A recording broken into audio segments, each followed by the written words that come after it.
you can find peace even when nothing goes as you hoped. When you lose something, when it hurts, when life seems to have no answers. In a world that changes fast, and sometimes without warning, there are those who've discovered a peace that doesn't depend on circumstances. A quiet ditcher, a deep and stable inner calm. This isn't a magic formula. It's ancient wisdom. It's Buddhism applied to real life. Today, I'm going to share with you 10 Buddhist teachings that can help you find peace in any situation, even the ones that once stole your calm. And I promise you something. If you listen with an open heart, you might begin to see your life through different eyes. Remember this: peace isn't always loud. Sometimes it's simply the quiet knowing that you're exactly where you need to be. These aren't my teachings. They're wisdom that's been alive for over 2,000 years, helping countless people navigate loss, change, uncertainty, and fear. I'm simply passing them along to you. Maybe find a cozy spot, grab a warm drink if you'd like, and settle in for the next few hours. This isn't a lecture. It's more like a conversation with someone who understands what it means to struggle. If you're here, it's for a reason. Thank you for being part of this conscious community. Let's begin.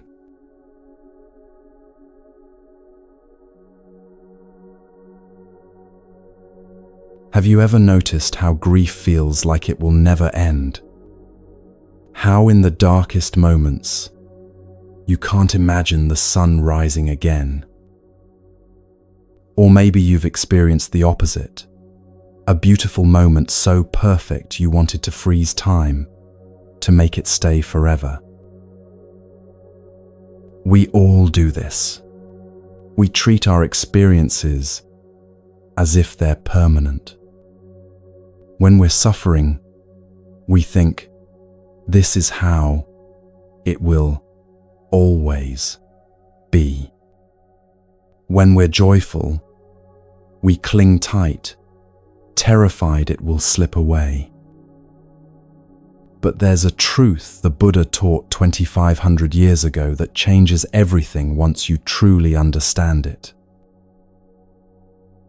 Everything that arises also passes.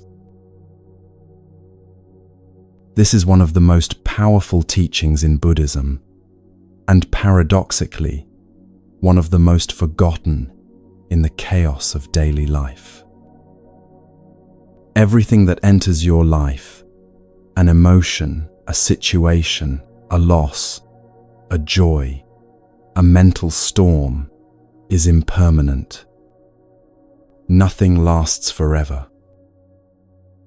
Not the pain, not the euphoria, not the darkest night, not the brightest light. Life is like water. It moves, it transforms, it flows. And suffering appears when we try to make it stop. Think about it. When you're going through something difficult, a breakup, an internal crisis, a loss, the teaching of impermanence isn't meant to minimize your pain. It's not saying just get over it, or don't feel sad. That would be cruel and untrue. What this teaching offers is something different. It reminds you that you are not your pain. You're experiencing something temporary, even though right now it feels eternal. We resist this truth because accepting it feels like giving up control. If everything changes, then nothing is secure. Nothing is guaranteed. And that terrifies us. So we hold on. We clench our fists around what we love, trying to keep it from leaving. We push away what hurts, trying to make it disappear faster. But neither works. The nature of reality is change. Every single thing you see, touch, feel, or think is in constant motion. Your body is changing. Right now, as you listen to this, cells are dying and being born. Your thoughts are changing. One moment here, the next moment gone. The people you love are changing. You are changing.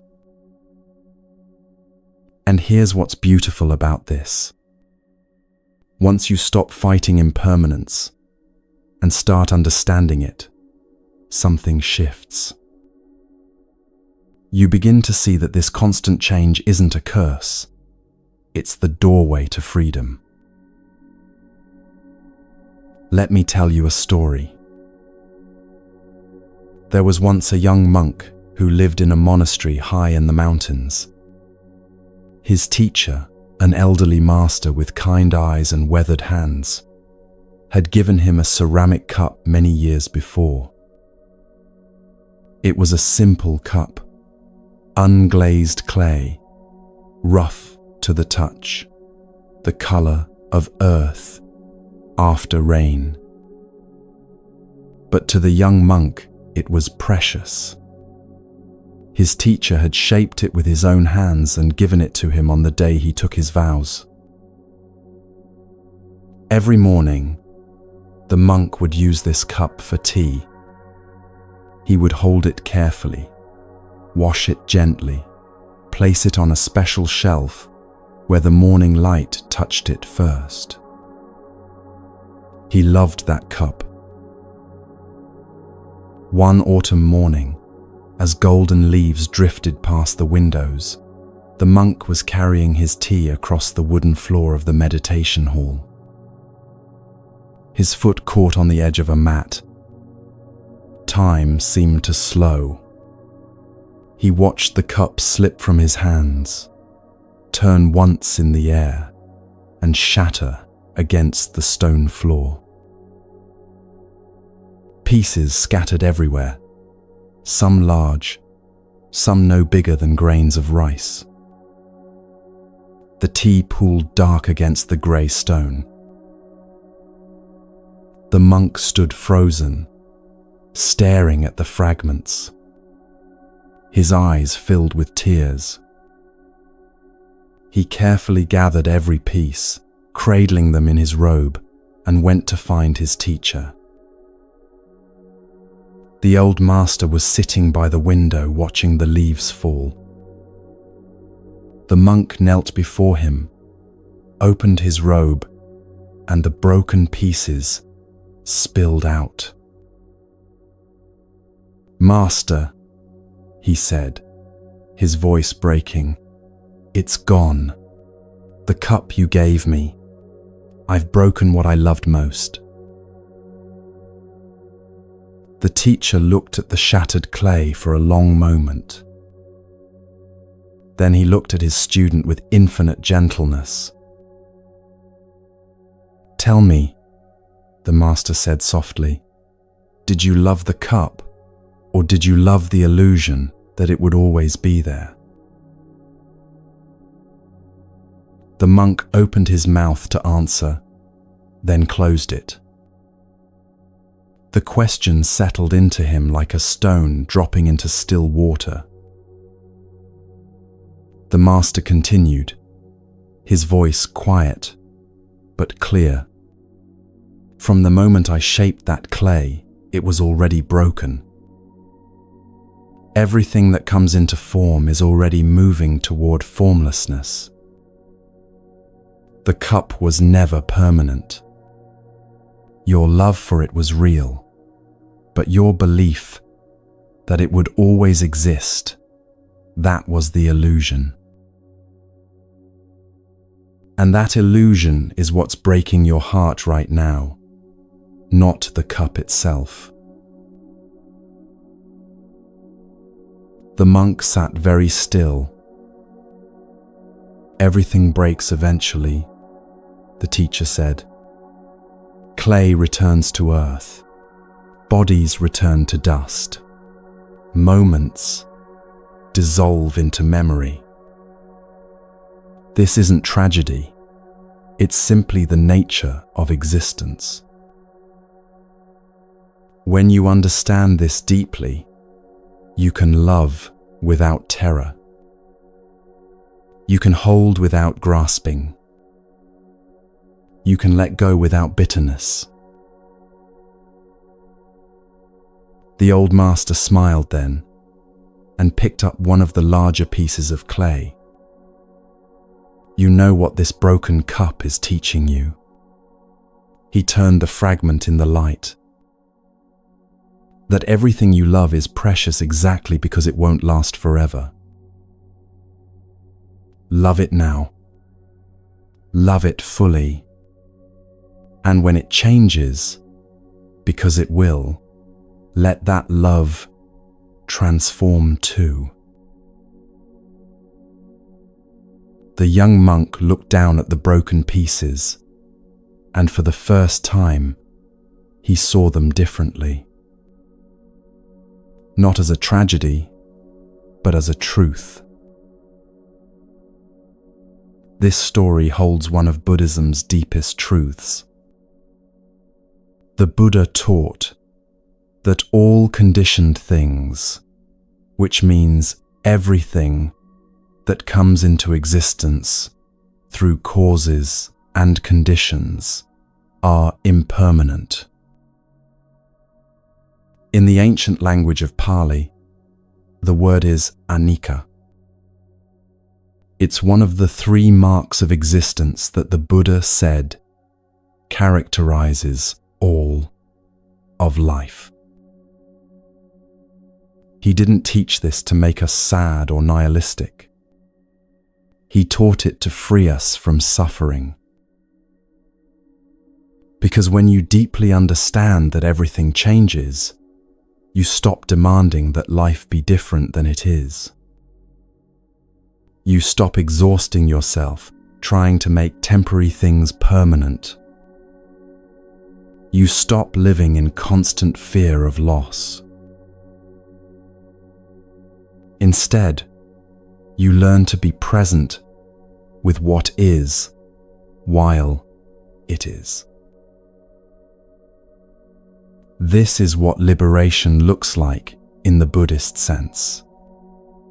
Not escaping from change, but being at peace within it.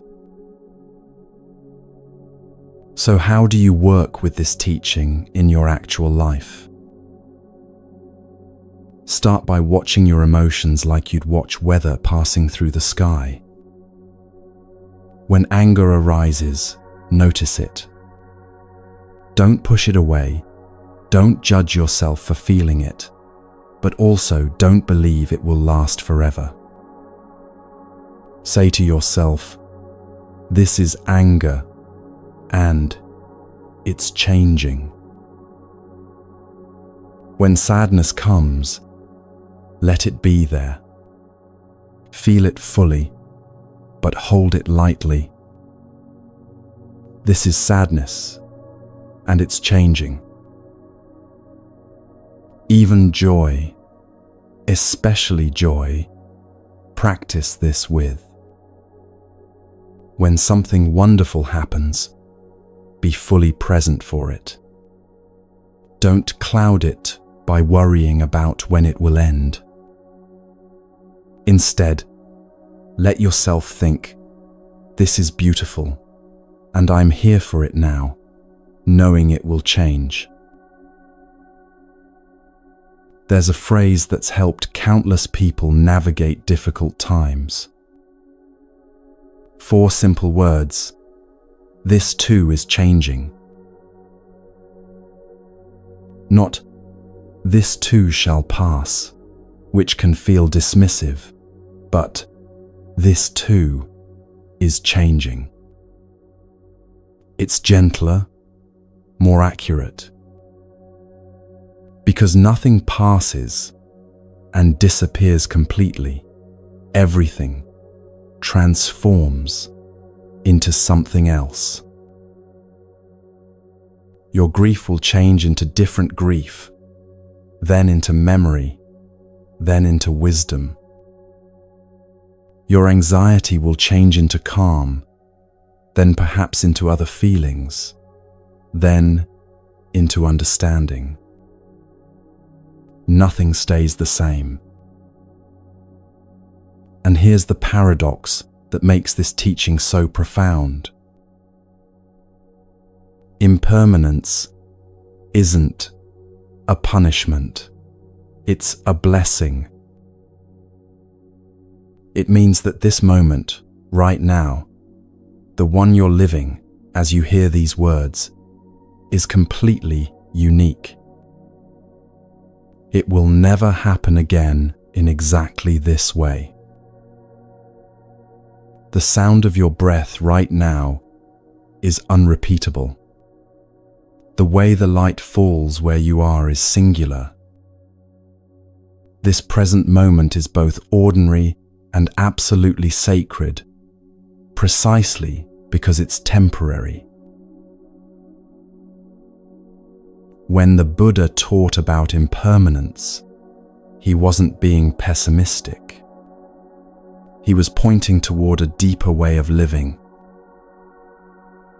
If you truly understand that everything changes, you start to notice what doesn't change, the awareness that watches it all, the stillness beneath the movement, the peace that exists regardless of conditions. Take a moment now. Just breathe. Think about something you're holding on to. Maybe an emotion you can't seem to let go of. Maybe a situation you're resisting. Maybe a version of yourself you're trying to keep alive, even though you've already changed. Ask yourself gently, what would it feel like to acknowledge that this is already changing? Not to force it to change, not to push it away, but simply to recognize its temporary nature. And here's the thing about this teaching. It applies to everything. Your hardest moment right now is changing. Your deepest wound is changing. Your identity is changing. Even your understanding of these words is changing as you hear them. The Buddhist path asks you to do something that feels counterintuitive, to traverse your pain rather than escape it, to feel it rather than numb it, to observe it rather than become it. Because when you stop resisting what is and start being present with it, knowing it will change, you discover a freedom that circumstances can't touch. Every time life becomes difficult, remember this teaching like a gentle friend reminding you of the truth. This is changing. And every time you experience something beautiful, remember it too. This is changing, so I'm going to be fully present for it right now. That's how impermanence becomes wisdom instead of sorrow. And this brings us naturally to a question. If everything changes, why do we suffer so much when things do? Why does change feel like loss? The answer lies in our next teaching, one that goes even deeper into the heart of human suffering. Because the pain doesn't come from change itself. It comes from how tightly we hold on, trying to stop the river from flowing.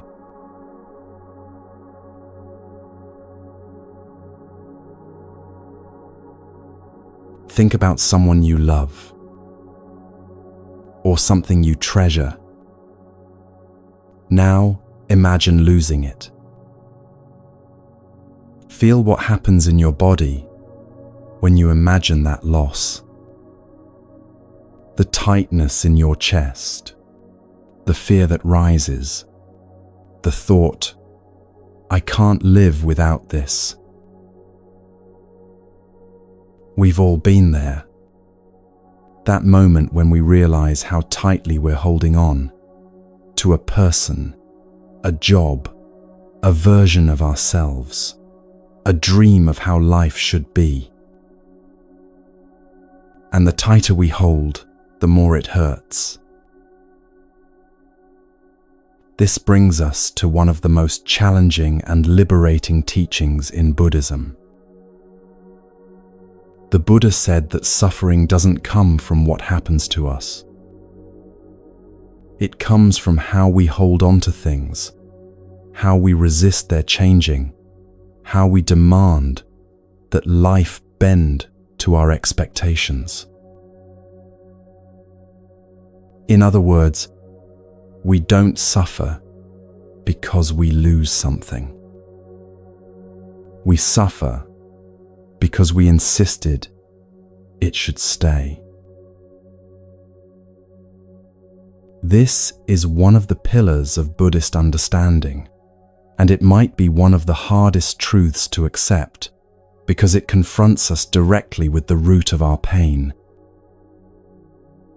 The Buddha taught that suffering, what he called dukkha, arises from tanha, which means craving or thirst, and upadana, which means clinging or grasping.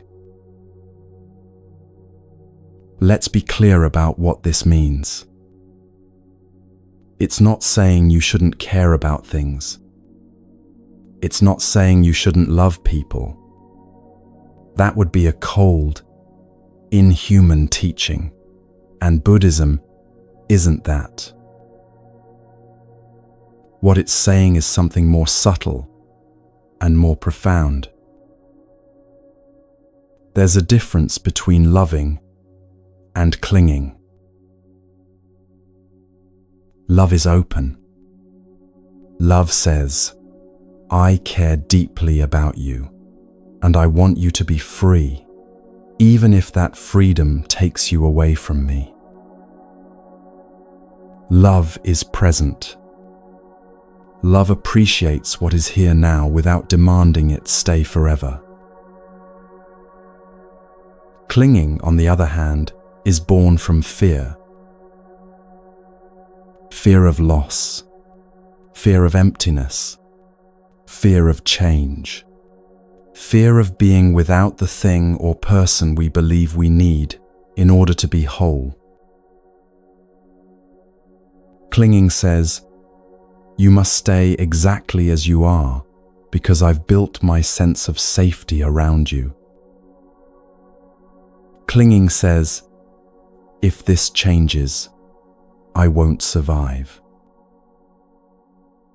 And here's what happens when we live from that place of clinging. Every moment becomes tinged with anxiety. We can't fully enjoy what we have because we're terrified of losing it. We try to control people, situations, even our own feelings, desperately attempting to freeze life in place. But life won't freeze. It keeps flowing, changing, moving. And every time it does, we feel like something is being torn from our hands. The teaching isn't that you shouldn't care. The teaching is that clinging doesn't protect you from loss. It just makes you suffer before the loss even happens. Let me share a story that illuminates this. There was a monk, young, earnest, devoted to his practice. He lived in a small monastery nestled in a valley where mist gathered each morning like a blessing. His teacher was a woman known throughout the region for her wisdom, though she lived simply, owned almost nothing, and spoke rarely. One year, on the anniversary of the monk taking his vows, his teacher gave him a gift. It was a bowl, a begging bowl, made of dark wood, smooth as river stone, light as a whisper in his hands. The teacher had carved it herself over many months, and into the bottom she had etched a single lotus flower. "Use this for your practice," she told him. "Let it remind you why you're here." The monk treasured that bowl. Each morning, he would carry it through the village, receiving offerings of rice and vegetables from people who respected the monastery. Each evening, he would clean it with great care, running his fingers over the carved lotus, feeling its smooth petals. The bowl became, to him, more than an object. It was his connection to his teacher, proof of his commitment, a sacred trust. Years passed. The bowl aged beautifully, its wood darkening with time and use, taking on a deep luster. Then one winter morning, as the monk was crossing a wooden bridge over the stream that ran behind the monastery, his sandal caught on a loose board. He stumbled. The bowl flew from his hands. He watched. It felt like watching in slow motion as the bowl arced through the cold air and disappeared into the rushing water below. The stream was swollen from recent rain, moving fast and dark. The bowl was gone in an instant, swept downstream toward the river, toward the sea, toward places he would never reach. The monk stood on the bridge, frozen. Then he fell to his knees and wept. He wept not just that day, but for days after. He couldn't eat. He couldn't meditate. He felt as though he had lost something irreplaceable, as though part of himself had been swept away with that wooden bowl. His teacher noticed, of course. She watched him move through the monastery like a ghost, his eyes distant, his practice hollow. Finally, one evening as the sun was setting, she asked him to walk with her in the garden. They walked in silence for a while, their feet crunching on the gravel path. Then the teacher stopped beside a cherry tree, its branches bare in the winter cold. "Tell me," she said gently, "what have you lost?" "The bowl you gave me," the monk said, his voice breaking. "The one you made with your own hands. It's gone." "I see," the teacher said. She looked up at the bare branches above them. "And what did that bowl mean to you?" "Everything," he whispered. "It meant I was worthy. It meant you believed in me. It meant I belonged here."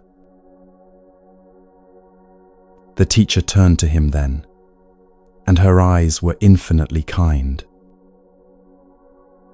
"My dear student," she said, "you never needed that bowl to be worthy. You don't need any object to prove you belong. What you're grieving isn't the bowl. It's the illusion that your value depended on possessing it." The monk looked at her, tears streaming down his face. "I carved that bowl with love," the teacher continued, "and I gave it to you with love. But I never gave you your worthiness. You already had that. The bowl was just a bowl. Beautiful, yes. Useful, yes. But in the end, just a piece of wood that came from a tree and will eventually return to the earth, one way or another."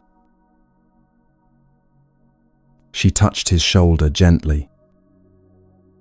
"You transformed that bowl into something else in your mind, into proof, into security, into identity. And then when the bowl did what all physical things do, changed, moved, disappeared, you felt like you were losing yourself. But you're still here. You're still whole. Nothing essential has been lost." The monk stood very still, letting her words sink in. "This is what attachment does," the teacher said softly.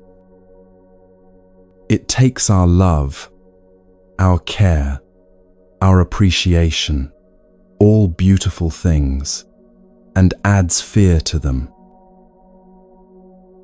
It says, 'I must keep this forever, or I will be destroyed.' And that fear poisons every moment, turning love into desperation, turning appreciation into anxiety." She paused, looking at the bare tree again. "In spring, this tree will bloom.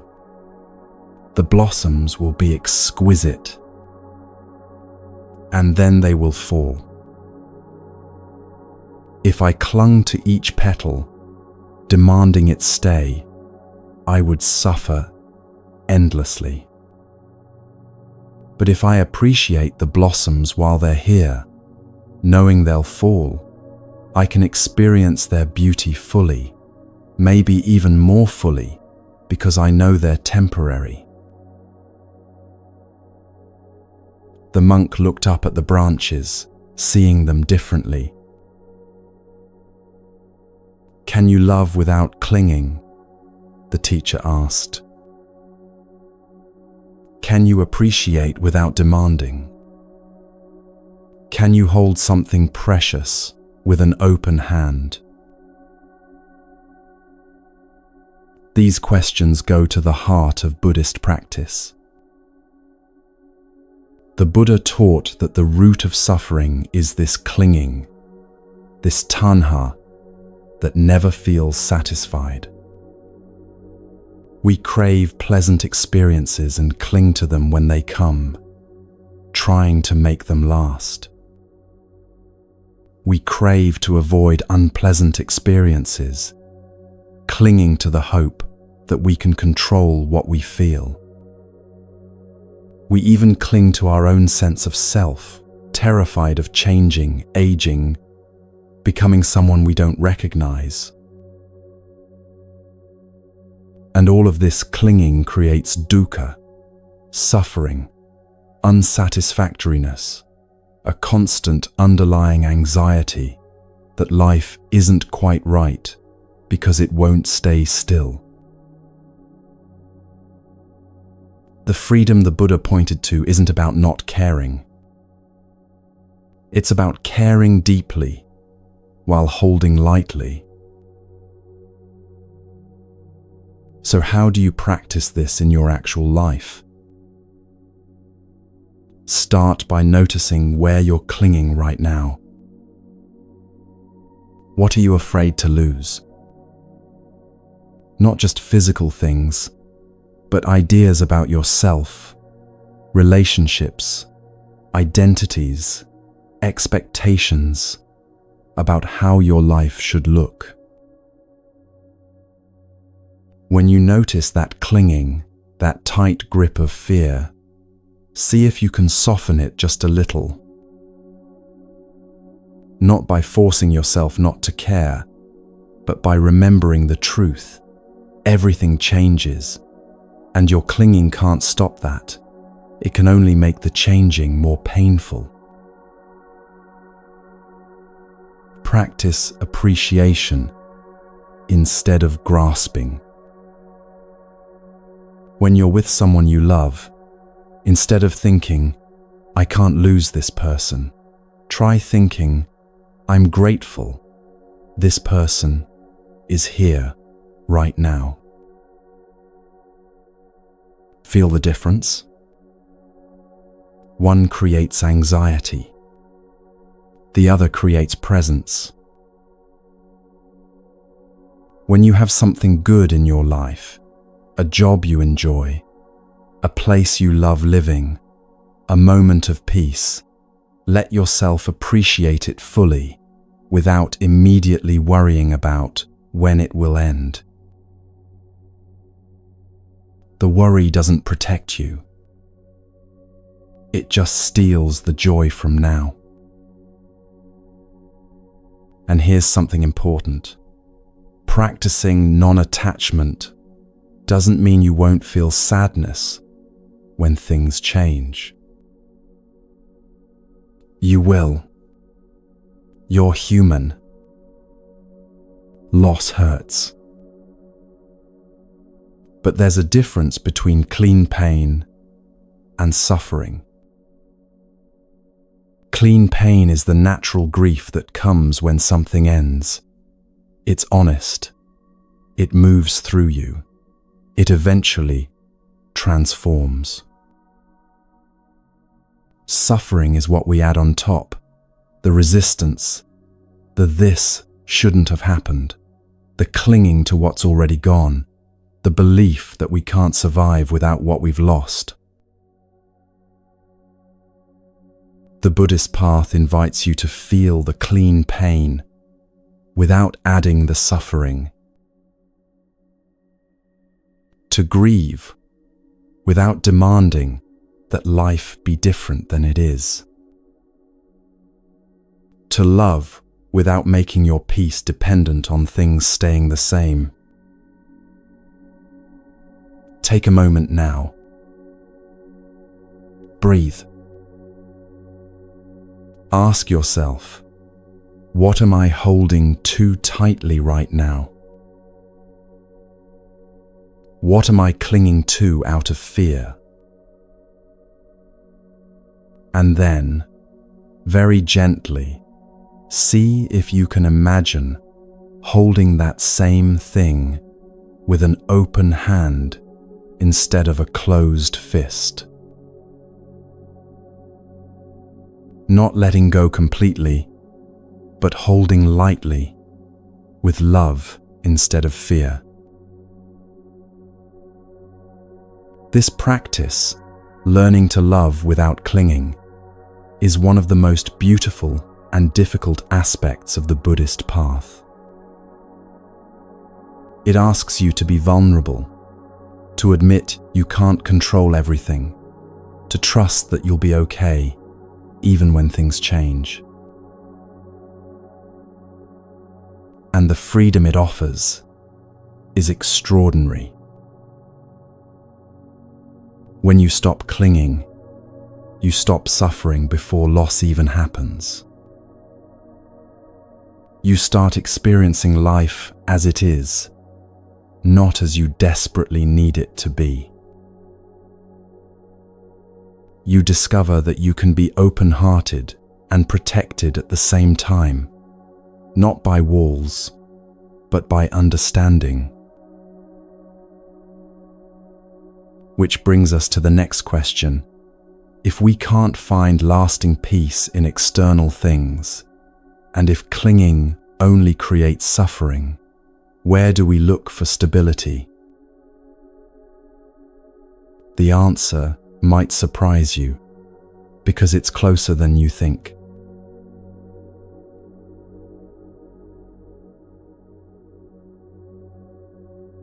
Where have you been looking for peace? Maybe in the approval of others, hoping that if enough people validate you, you'll finally feel okay. Maybe in success, believing that the next achievement will bring the calm you're searching for. Maybe in a relationship, thinking that the right person will complete you. Maybe in perfect conditions, the right job, the right home, the right circumstances, certain that when everything aligns externally, you'll finally feel settled inside. We all do this. We look outside ourselves for an inner experience.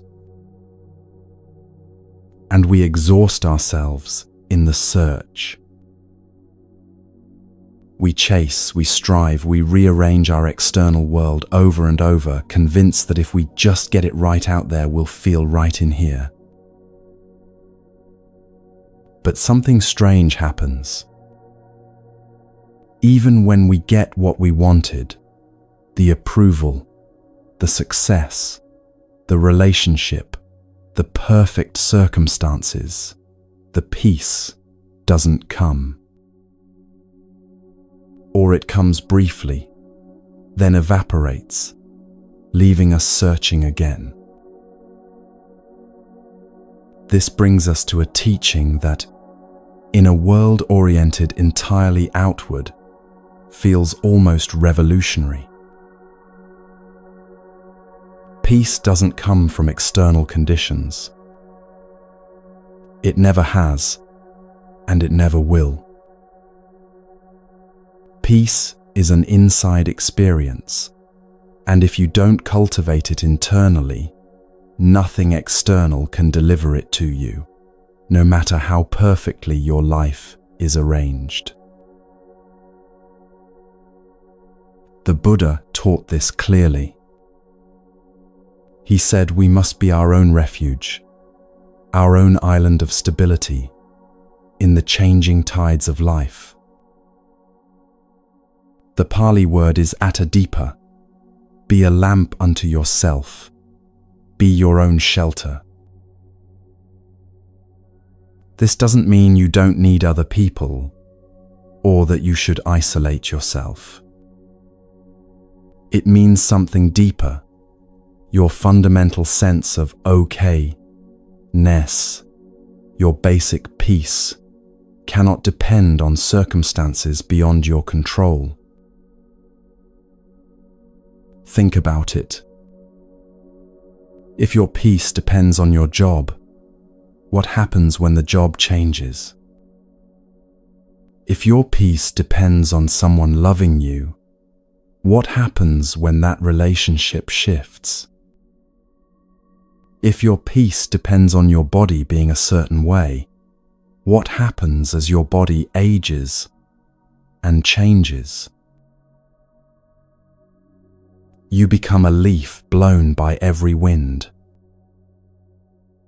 constantly unstable, constantly anxious, constantly seeking the next external fix that will finally make everything okay. External things, jobs, relationships, achievements, possessions, they're all impermanent, as we've already explored. Building your peace on them is like building a house on shifting sand. You can spend your whole life constructing it, but it will never feel solid because the foundation isn't stable. The Buddhist path asks you to do something radically different. To turn inward. To cultivate peace as an internal practice, not as an external achievement. But how? In a culture that trains us from birth to look outside ourselves for answers, how do we learn to find stability within? Let me share a story. There was a disciple who had been practicing for several years, studying texts, performing rituals, following every instruction his teacher gave. But despite all his efforts, he felt restless, unsettled, like something essential was missing. One day, unable to bear the agitation any longer, he went to his teacher. "Master," he said, "I've done everything you've asked. I wake early, I meditate, I study, I practice kindness, but I still don't have peace. Where can I find it? Should I travel to the sacred mountains? Should I study with different teachers? Tell me where to go, and I'll go there." The teacher looked at him for a long moment. Then, without speaking, he reached out and gently placed his hand on the disciple's chest, right over his heart.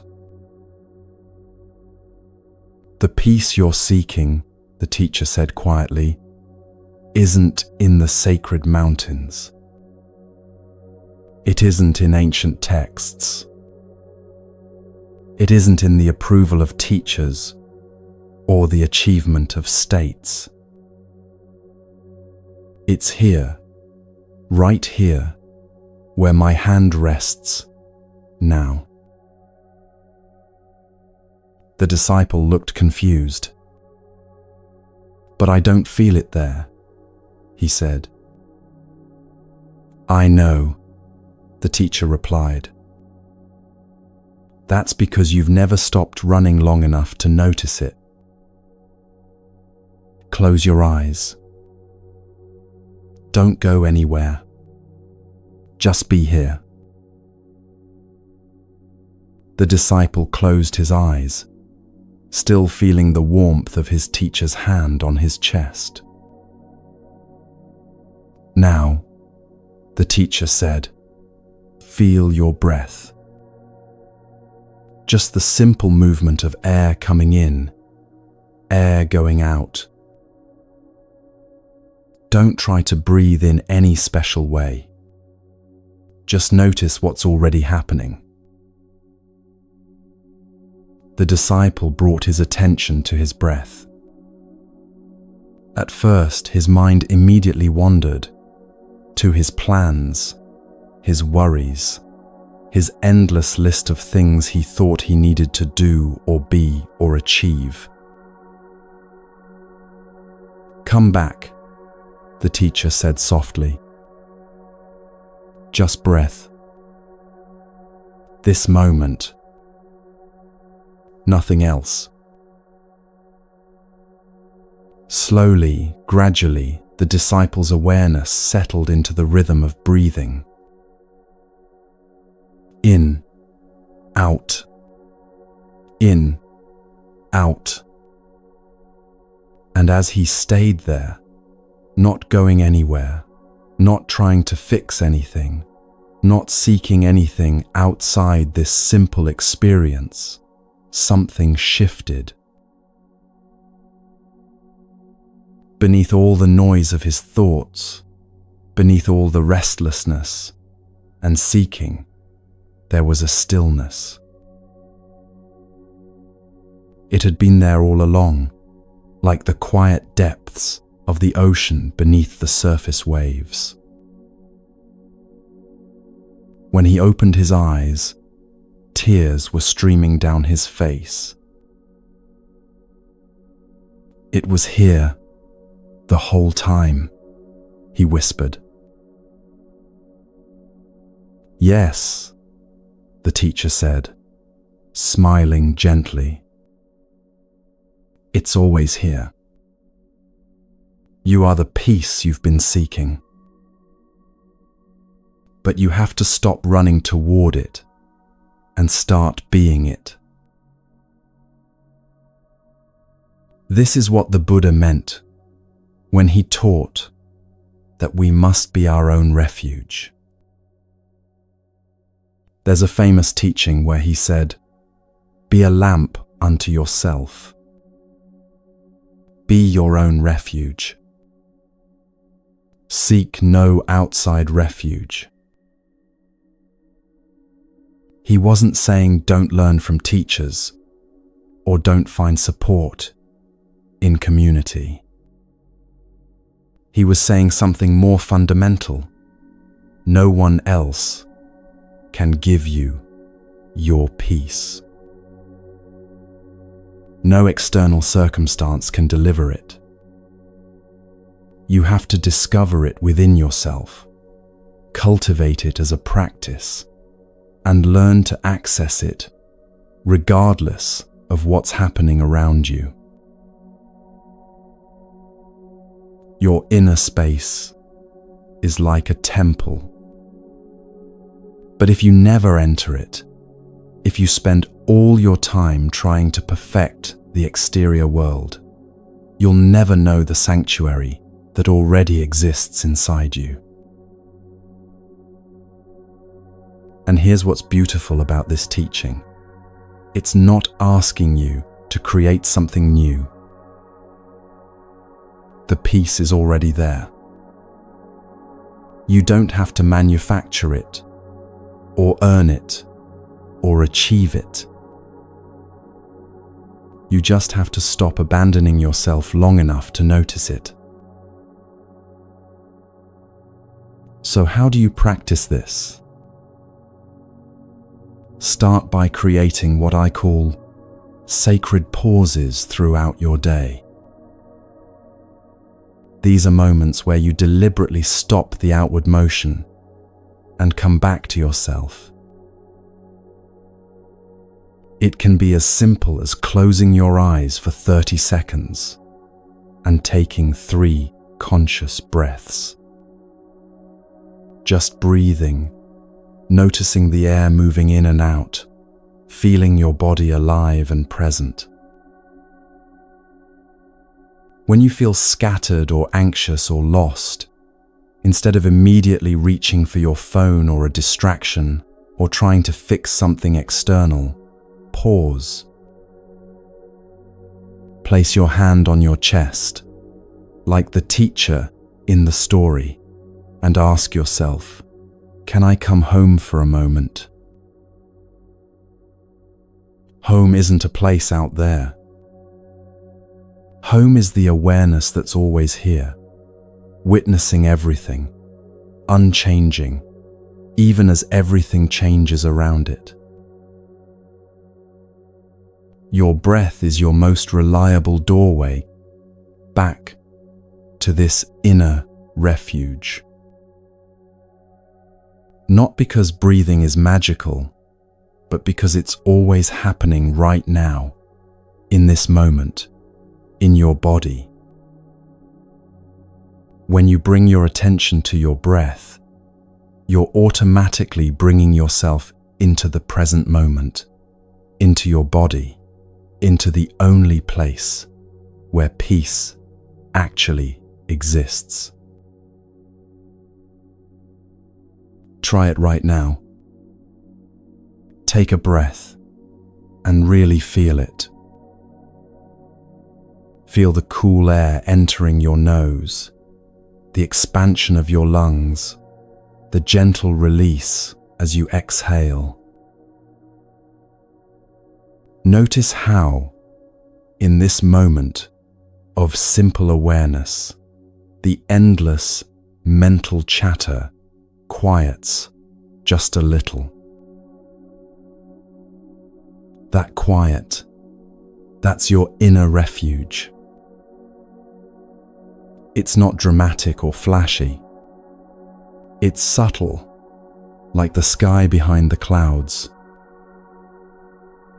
But it's always there, and it's more reliable than any external condition could ever be. Another practice, when you find yourself seeking peace in external validation, waiting for someone to tell you you're doing well, you're enough, you're okay. Notice that seeking. Then turn inward and say to yourself, I can validate my own experience. I can witness my own worth. I don't need anyone else to tell me I'm allowed to be at peace. This isn't about becoming cold or self-sufficient in an isolated way. It's about developing a core stability that doesn't crumble every time external circumstances shift. When you cultivate peace internally, something remarkable happens. You stop being so desperate for external things to be perfect. You can appreciate them when they're good, without depending on them for your fundamental okayness. You can navigate challenges without falling apart, because your center of gravity is inside you, not outside. Think about the ocean again. On the surface, there might be storms, huge waves crashing, chaos and turbulence. But deep below, in the depths, there's a profound stillness. The storms don't reach down there. That deep stillness, that's what lives inside you. The storms of life will come. They always do. But when you know how to sink into your depths, you discover that the storms can't touch your fundamental peace. Take a moment now. Just breathe. Where have you been looking for peace lately? What external thing have you been thinking will finally make you feel okay? And what would it feel like to stop seeking out there and start cultivating in here? Not as a rejection of the world, but as a foundation that allows you to engage with the world from a place of stability instead of desperate need. This is what it means to be your own refuge. To carry your peace with you wherever you go, not because circumstances are perfect, but because you've learned to access the stillness that lives beneath all circumstances. And when you develop this inner refuge, something else becomes possible. You start to recognize that the way you relate to life, the thoughts you think, the stories you tell yourself, shapes your experience more than the external facts ever could. Which is exactly what the next teaching explores.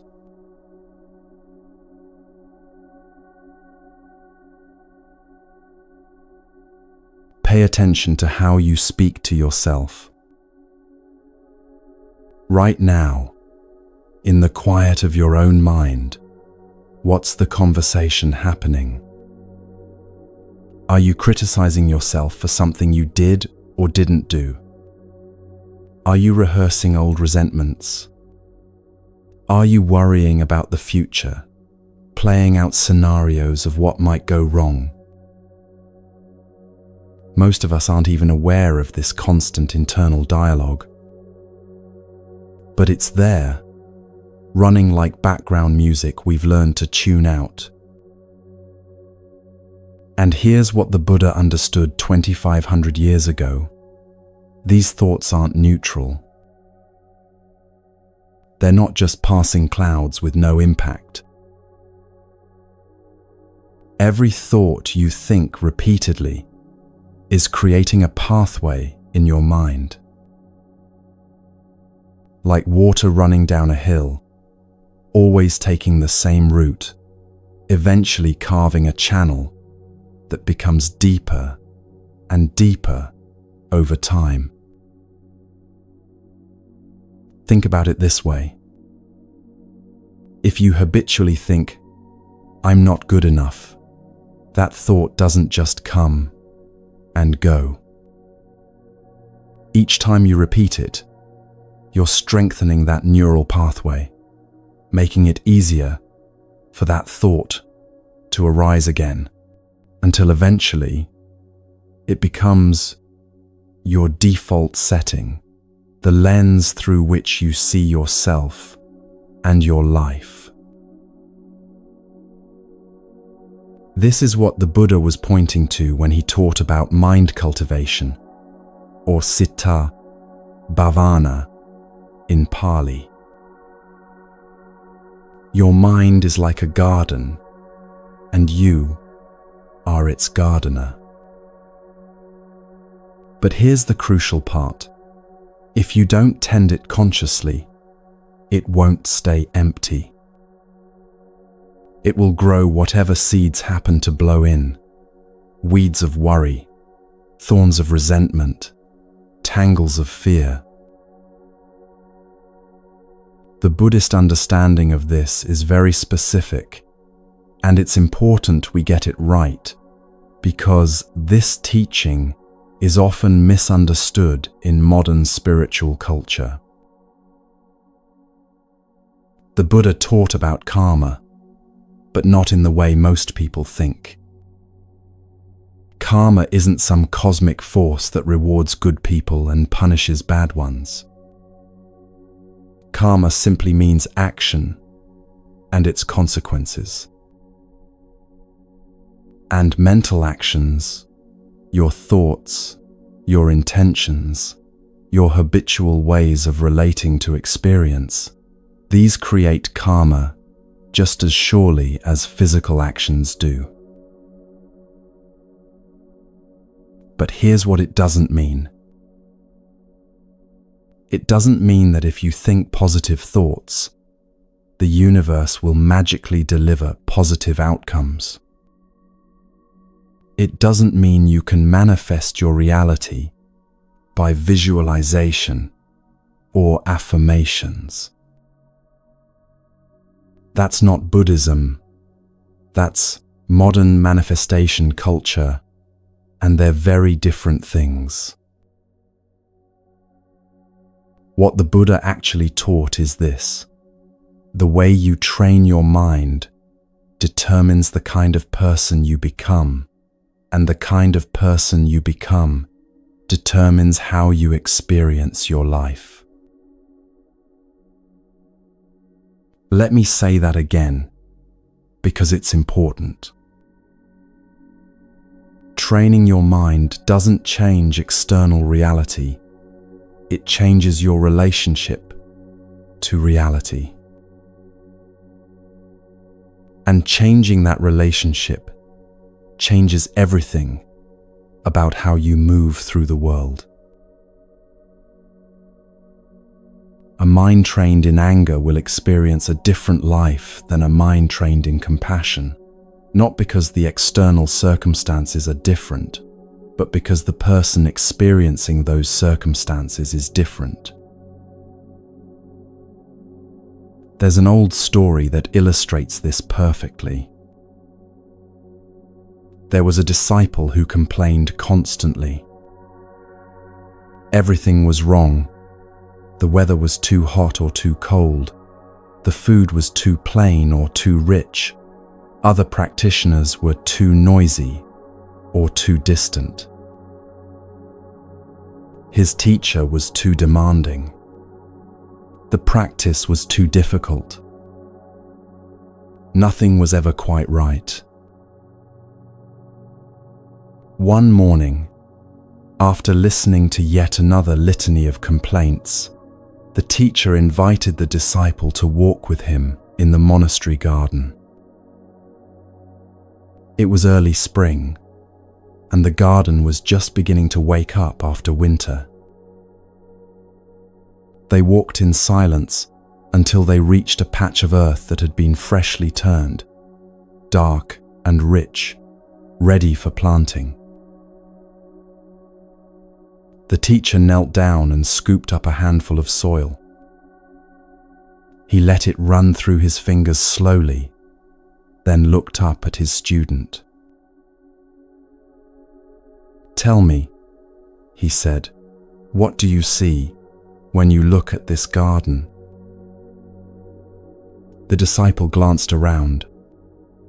"I see that the fence needs repair," he said. "And those plants over there are dying. And someone left tools scattered everywhere."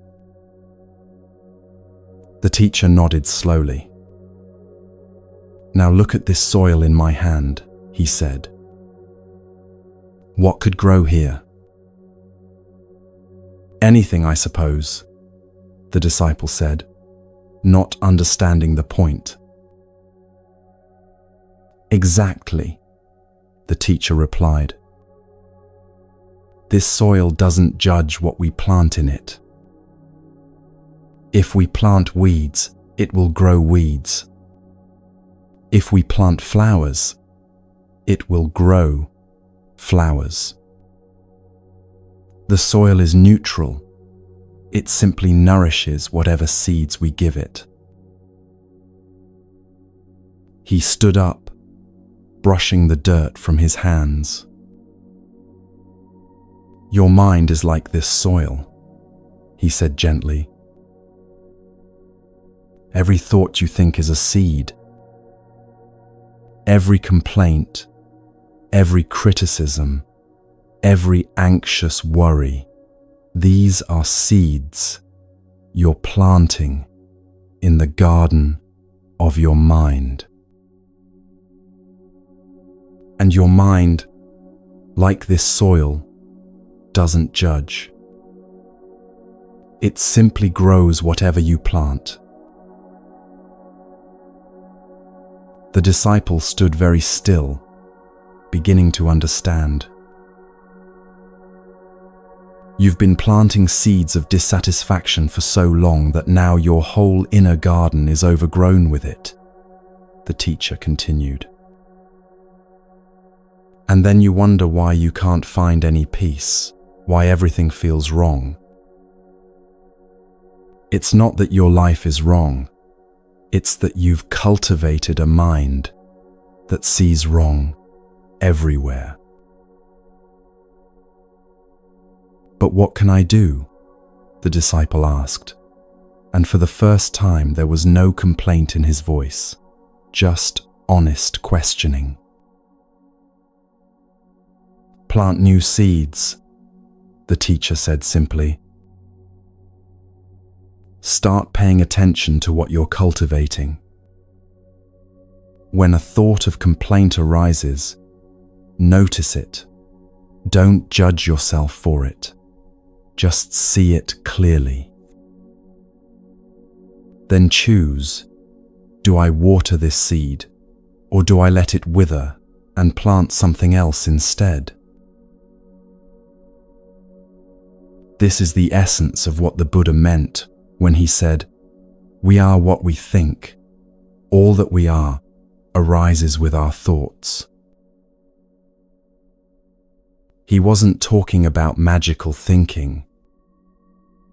He was talking about character formation, about the gradual process by which repeated thoughts become habitual patterns, which become personality traits, which become the very texture of who you are. A person who habitually thinks suspicious thoughts becomes a suspicious person. A person who habitually cultivates gratitude becomes a grateful person. Not because thoughts magically change external reality, but because thoughts shape the mind, doing the experiencing. In traditional Buddhism, this is called guarding the mind gates. Just as a gatekeeper at a city entrance decides who to let in and who to turn away, you can develop the capacity to notice what thoughts are arriving at your mind's gate and choose which ones to admit. This doesn't mean forcing yourself to think happy thoughts all the time or suppressing difficult emotions. That would be spiritual bypassing, and it doesn't work. What it means is developing awareness of your mental habits and consciously choosing to cultivate wholesome states, what Buddhism calls kusala citta. Wholesome mental states are those that lead toward freedom, peace, and clarity, kindness, patience, curiosity, compassion, contentment, clear seeing. Unwholesome mental states are those that lead towards suffering, hatred, greed, delusion, jealousy, anxiety, resentment. And here's the key: you develop these states through practice, through training, through cultivation. This is what meditation actually is, not a way to manifest things or achieve special states, but a training ground for the mind. When you sit in meditation and notice your mind wandering to worry, then gently bring it back to the breath. You're not just relaxing. You're training your mind to recognize when it's been hijacked by habitual patterns and return to presence.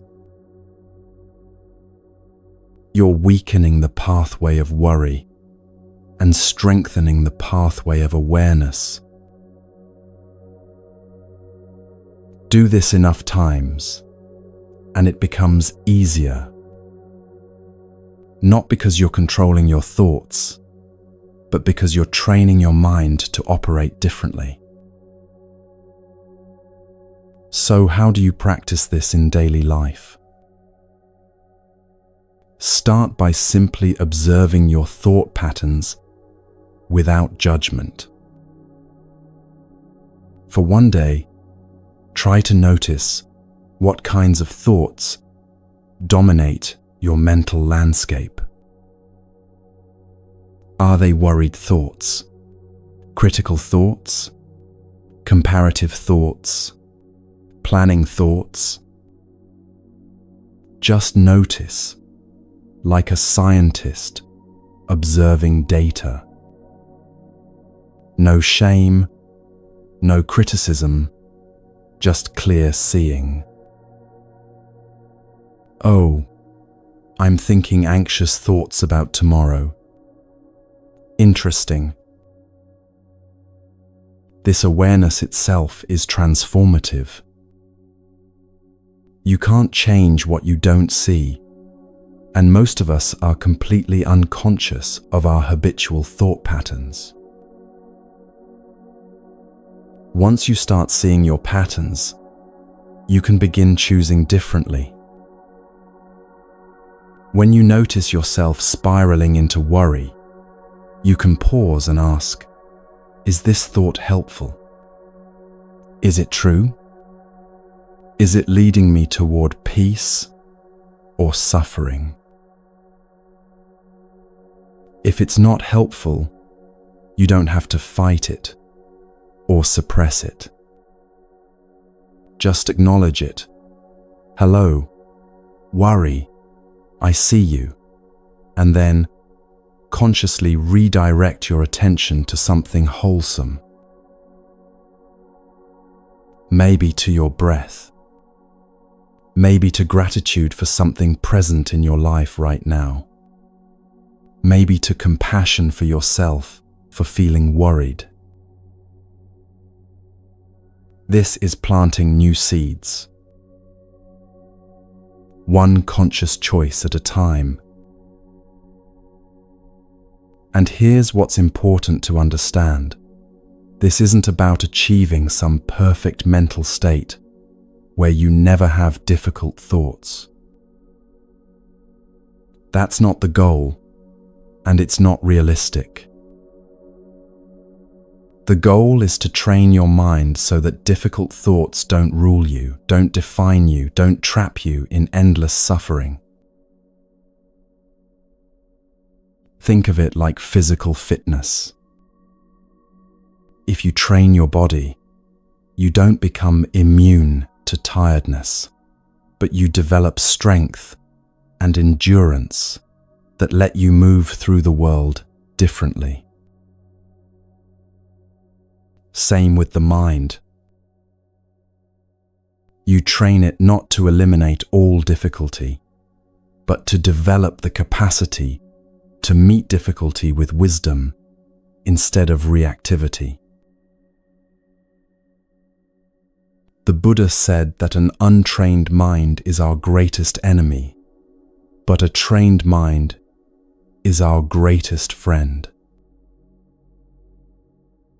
And the training happens here, in the garden of daily thoughts, one seed at a time. Take a moment now. Just breathe and notice.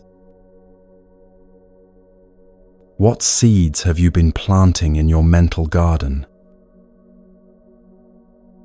What thoughts do you water with your attention every day? And if you could plant something new, a thought of kindness toward yourself, a moment of presence, a seed of peace, what would you choose? This practice of tending your mind isn't separate from spiritual awakening.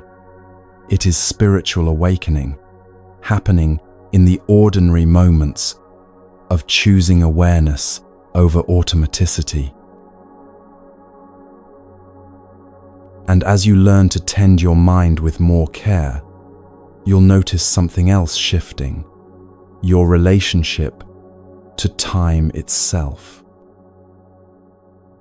Because a mind trained in presence naturally discovers where real life actually happens, which is exactly what we'll explore next.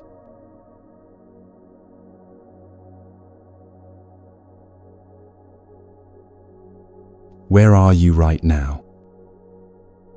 Not physically. I know you're listening to this, probably in your home or your car or while you're walking. But where is your mind? Are you fully here, present with these words, or is part of you already thinking about what you need to do later? Are you replaying something that happened yesterday, turning it over in your mind, wishing it had gone differently? Are you planning tomorrow, next week, next year, living in a future that hasn't arrived yet.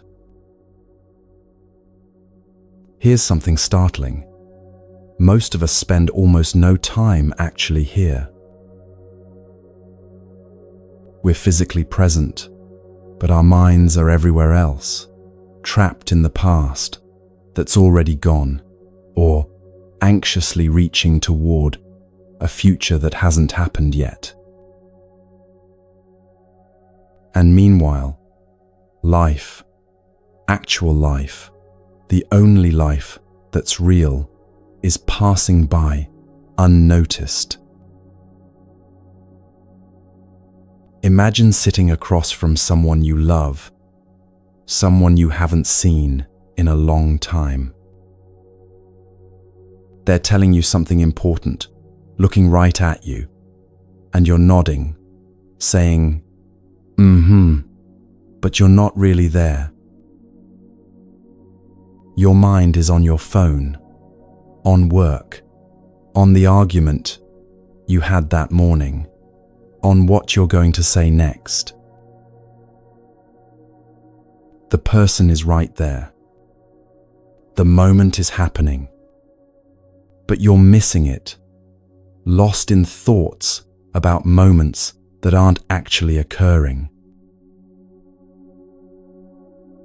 This is the human condition, the Buddha observed.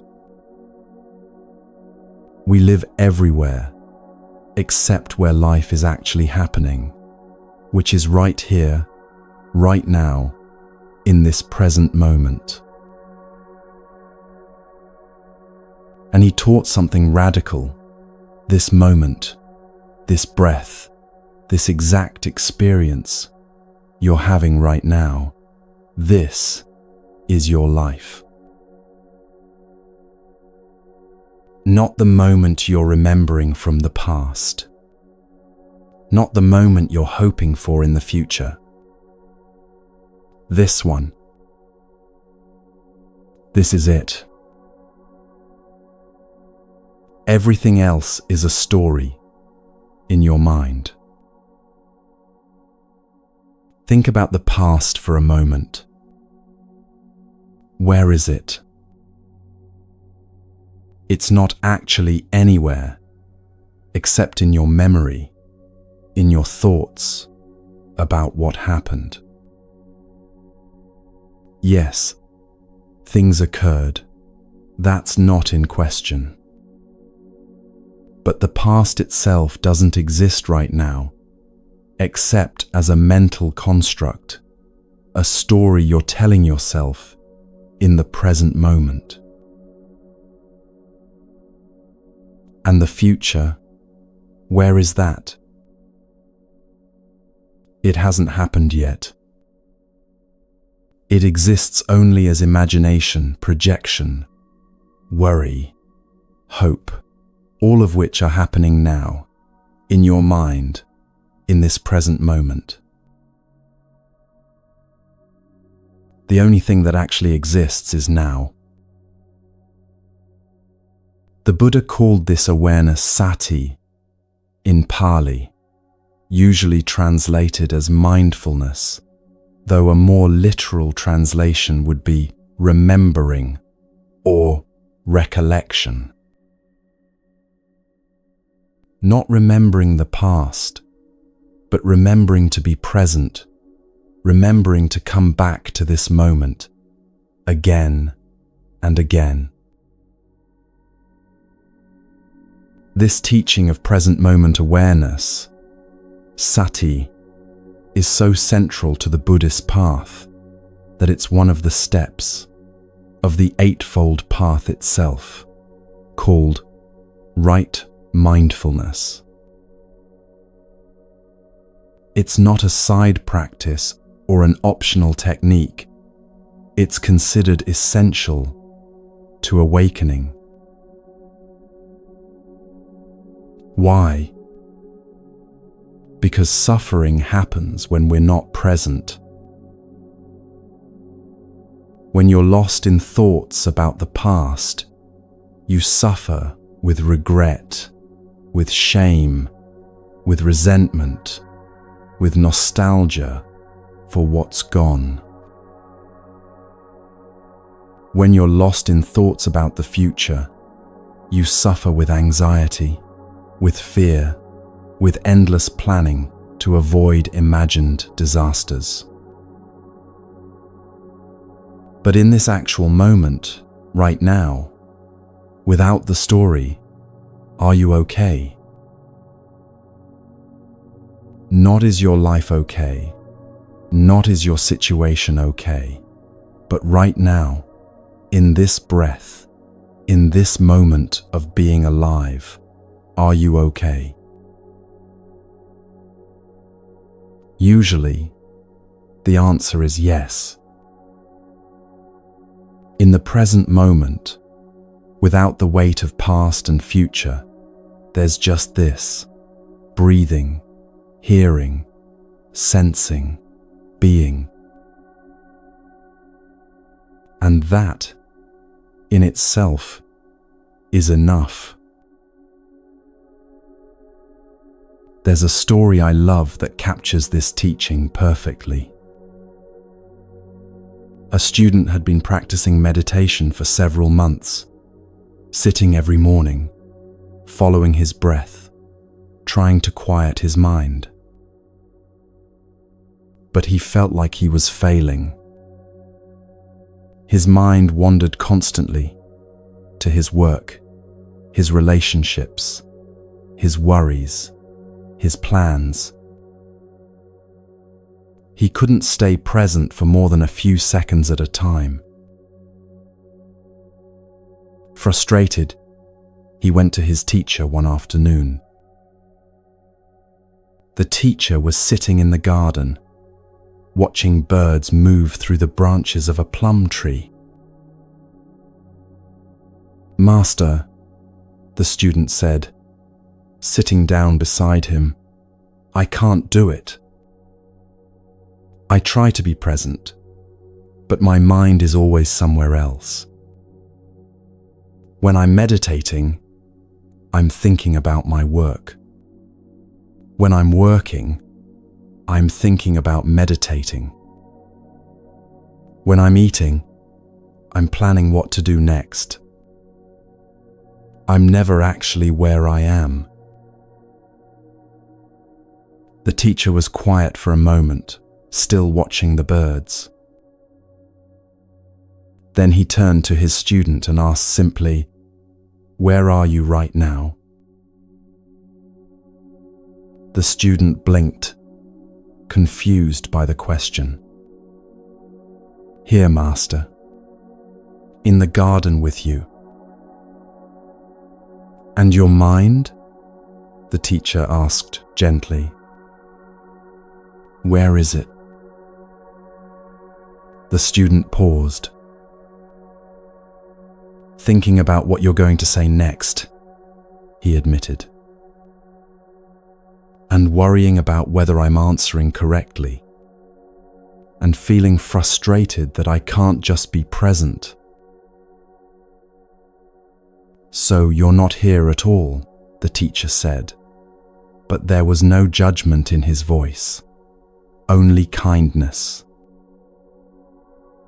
"Your body is here in the garden, but you are somewhere else entirely, in the future, in thoughts about yourself, in stories about your inadequacy." The student nodded, feeling the truth of it. "Here is what I want you to understand," the teacher said, turning to face him fully. "Every time your mind wanders, and it will wander, that's what minds do, you have a choice.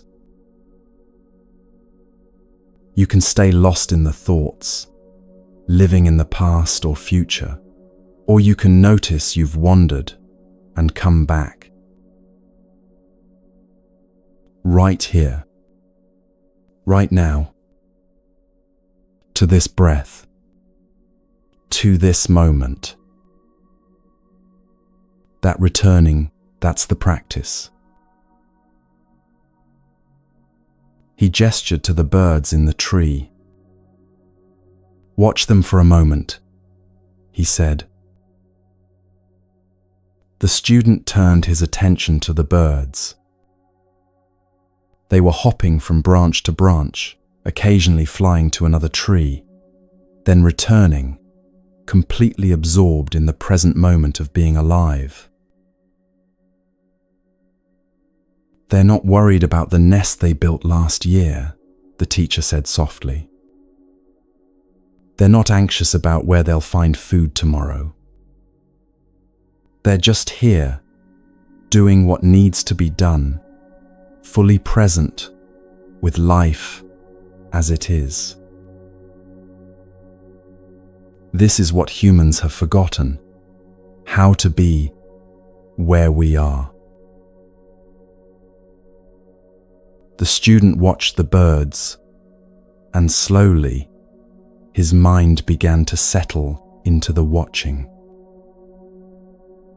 The sounds of the garden grew clearer, leaves rustling, a distant stream, his own breathing. For just a few moments, he wasn't anywhere else. He was here. "There," the teacher said, noticing the shift. "That's it. You just touched the present moment. If you can do it once, you can do it again. And again. Until being present becomes more natural than being lost." This is the practice the Buddha taught. Not achieving some perfect state of constant presence, but simply returning. Again and again, bringing yourself back from wherever your mind has wandered to where life actually is, here, now. The Buddha said it clearly: do not dwell in the past. Do not dream of the future. Concentrate the mind on the present moment. He wasn't saying don't learn from the past or don't plan for the future. Both have their place. He was saying, don't live there. Don't abandon the only moment you actually have in favor of moments that exist only in your mind. Because here's the profound truth. Past and future are not wrong, but they're not real in the way this moment is real. They're mental constructs, thoughts happening now. And when you're lost in those thoughts, you're essentially living in an imaginary world while actual life unfolds unnoticed. The liberation the Buddha pointed to happens in the present moment. Not because the present moment is always pleasant, it's not. But because in the present moment, without the story, you can meet what is with awareness instead of reactivity. In the present moment, you can respond to life instead of being swept away by conditioned patterns. In the present moment, you have access to choice, to clarity, to the peace that exists beneath thoughts. So how do you practice this? Start simple. Right now, as you're listening to this, bring your full attention to your breath. Not changing it, not controlling it, just noticing it. The cool air entering your nostrils, the expansion of your chest, the gentle release of the exhale. This breath is happening right now. It's the most reliable doorway back to the present moment that you have. Throughout your day, pause and take 3 conscious breaths. Just 3. Fully aware of each one, letting everything else fade into the background for just those few seconds. When you're eating, actually taste your food. Notice the texture, the temperature, the flavors. How often do you eat an entire meal without really tasting a single bite because your mind is elsewhere? When you're with someone, practice being fully there. Not formulating your response while they're still talking. Not checking your phone. Just listening, present, here with this person in this moment. The Buddha taught a formal practice called the 4 foundations of mindfulness. Mindfulness of body, mindfulness of feelings, mindfulness of mind, and mindfulness of Dharma. But at its core, it's all the same practice, bringing clear awareness to what's actually happening right now.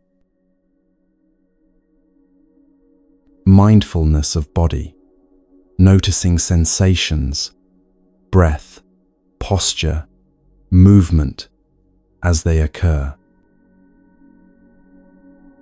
Mindfulness of feelings, recognizing pleasant, unpleasant, or neutral tones in your experience without getting lost in them.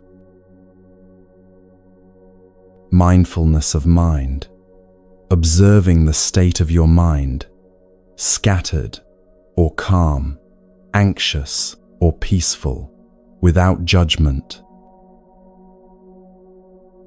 Mindfulness of Dharma, seeing the patterns, the teachings, the truth of how things are in your direct experience. All of this happens here, now. Never in the past. Never in the future. Always in this moment. And here's what's beautiful. The present moment is always available. No matter how lost you've been, no matter how far you've wandered into thoughts about past or future, you can always come back. Right now, this breath, here. Take a moment now and just be present. Not thinking about being present, but actually being it. Feel your body where it's supported. Hear the sounds around you without naming them. Notice you're alive, right here, right now. This moment, this is your life. Not the life you remember. Not the life you're planning. This one. And it's enough. When you truly understand this, when you begin to live from this awareness, more and more, something remarkable happens. You start to see other people differently too. You start to recognize that everyone, just like you, is struggling and seeking in their own way. And that recognition opens the door to something the Buddha considered essential: compassion.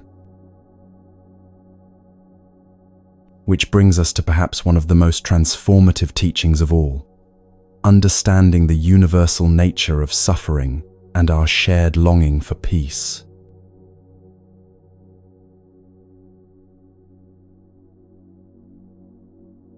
Think of someone who's hurt you, someone who's been difficult, unkind, maybe even cruel, someone whose behavior you just can't understand. Now imagine this. What if that person was acting that way because they were in pain? Not as an excuse. Pain doesn't excuse harm, but as an explanation. What if, beneath their angry words or cold distance or hurtful actions, there was suffering they didn't know how to handle? This is one of the most challenging and transformative teachings the Buddha offered. He taught that every single being, without exception, is trying to avoid suffering and find some sense of peace.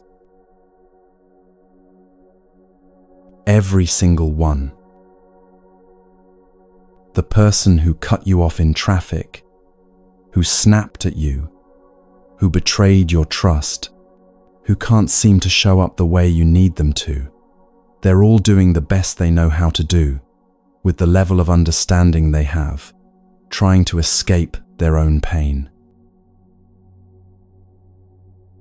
Most of the time, they're doing it badly. Most of the time, their attempts to avoid their own suffering create suffering for others.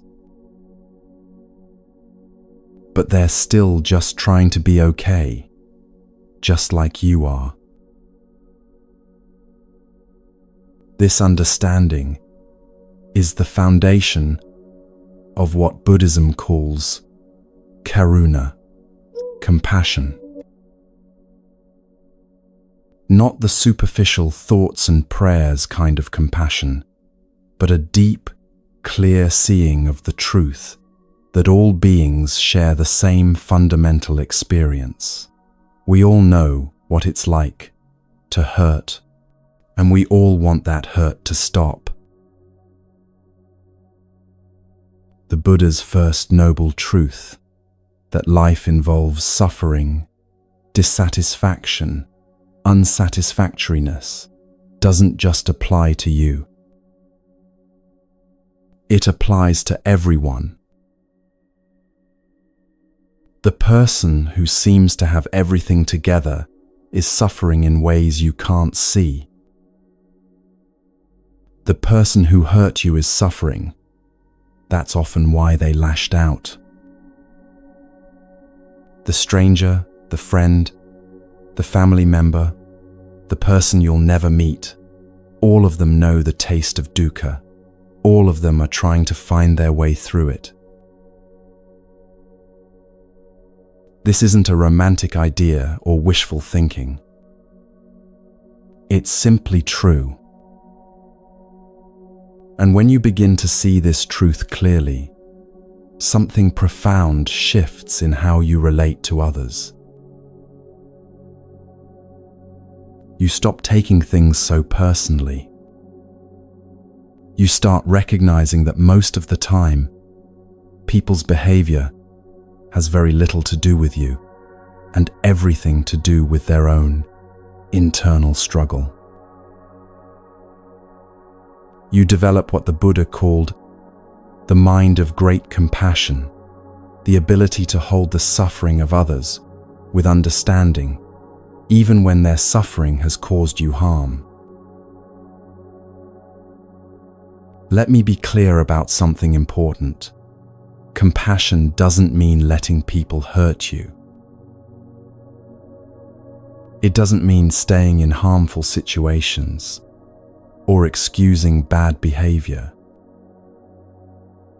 Boundaries are essential, and protecting yourself is wise.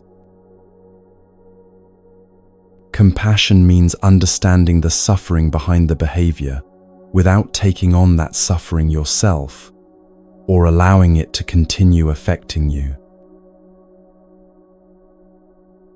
There's a story that illuminates this beautifully. A young woman came to see a teacher, carrying years of resentment toward her father. He had been cold, critical, emotionally distant throughout her childhood. No matter what she achieved, it was never enough. No matter how hard she tried to earn his approval, he remained unmoved. "I can't forgive him," she told the teacher, tears streaming down her face. "He took away my childhood. He made me feel worthless. How am I supposed to just let that go?" The teacher listened with complete attention, letting her pain fill the space between them. Then she asked gently, "Do you know your father's story?" "What do you mean?" the woman asked. "His childhood," the teacher said. "The people who raised him. The pain he experienced before you were even born." The woman shook her head. "He never talked about it. He never talked about anything real." The teacher nodded. "That's part of the story right there," she said. Someone taught him not to talk about real things. Someone taught him that emotions were dangerous, that vulnerability was weakness. Someone hurt him in ways that made him lock his heart away. The woman sat very still, something shifting in her understanding. "I'm not asking you to excuse what he did," the teacher continued. "Your pain is real. The harm he caused is real. But beneath his coldness, there was suffering. He was doing to you what was done to him, not because he didn't love you, but because he didn't know how to love in any other way." She paused, letting those words settle. "Think about it this way," the teacher said. "If someone is drowning and in their panic they push you underwater trying to save themselves, they're not evil, they're terrified. The pushing is still harmful, and you still need to get away to protect yourself. But understanding that they were drowning changes how you hold the experience. Your father was drowning in his own suffering his whole life. He never learned to swim. And in his panic, in his desperate attempts to stay afloat, he pushed you down. Not because you deserved it, but because he didn't know what else to do." Tears continued to fall, but the woman's face had softened. "What pain was he carrying?" she whispered. "I don't know," the teacher said honestly. "But he was carrying something heavy enough to close his heart to his own child." Can you imagine that level of pain? Can you imagine being so hurt yourself that you become unable to show love to the person you love most? The woman closed her eyes. And in that moment, something remarkable happened.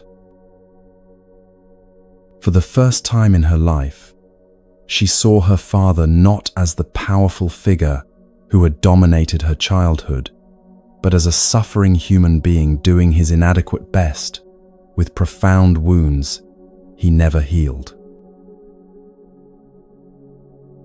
The resentment didn't disappear immediately. Healing doesn't work that way. But it had begun to transform. This is what the Buddha meant when he taught compassion. He said, "Just as I wish to be free from suffering and fear, just as I wish to be at peace, so do all beings." Every person you meet is carrying this same wish. The wish to feel okay, to be safe, to find some measure of peace in a difficult world. They're just going about it in different ways, some wise, some unskillful, some destructive, but the underlying wish is universal. When you truly understand this, you can't hate in quite the same way anymore. You can still set boundaries, still protect yourself, still refuse to accept harmful behavior. But underneath those necessary actions, there's a recognition this person is suffering too. This doesn't make you weak or passive. In fact, it makes you clearer. Because when you're not caught up in reactive anger or fear, you can respond to situations more wisely. Buddhism teaches a practice called metta, loving kindness, that helps cultivate this understanding. It's simple but profound. You start by offering kind wishes to yourself. May I be free from suffering. May I be at peace. May I be safe. Then you extend those same wishes to someone you love. May you be free from suffering. May you be at peace. May you be safe. Then, and this is where it gets challenging, you extend those wishes to a neutral person, someone you neither like nor dislike. Then to someone difficult. And eventually, to all beings everywhere. The practice isn't about forcing yourself to feel love for people who've harmed you. It's about recognizing the shared truth. We all want to be free from pain. We all deserve peace, even when we're not skillful at finding it. This practice changes you from the inside out. You start to see people with more clarity and less judgment. You recognize suffering in its many disguises: anger, arrogance, coldness, cruelty, and you understand that these are all just clumsy attempts to protect a wounded heart.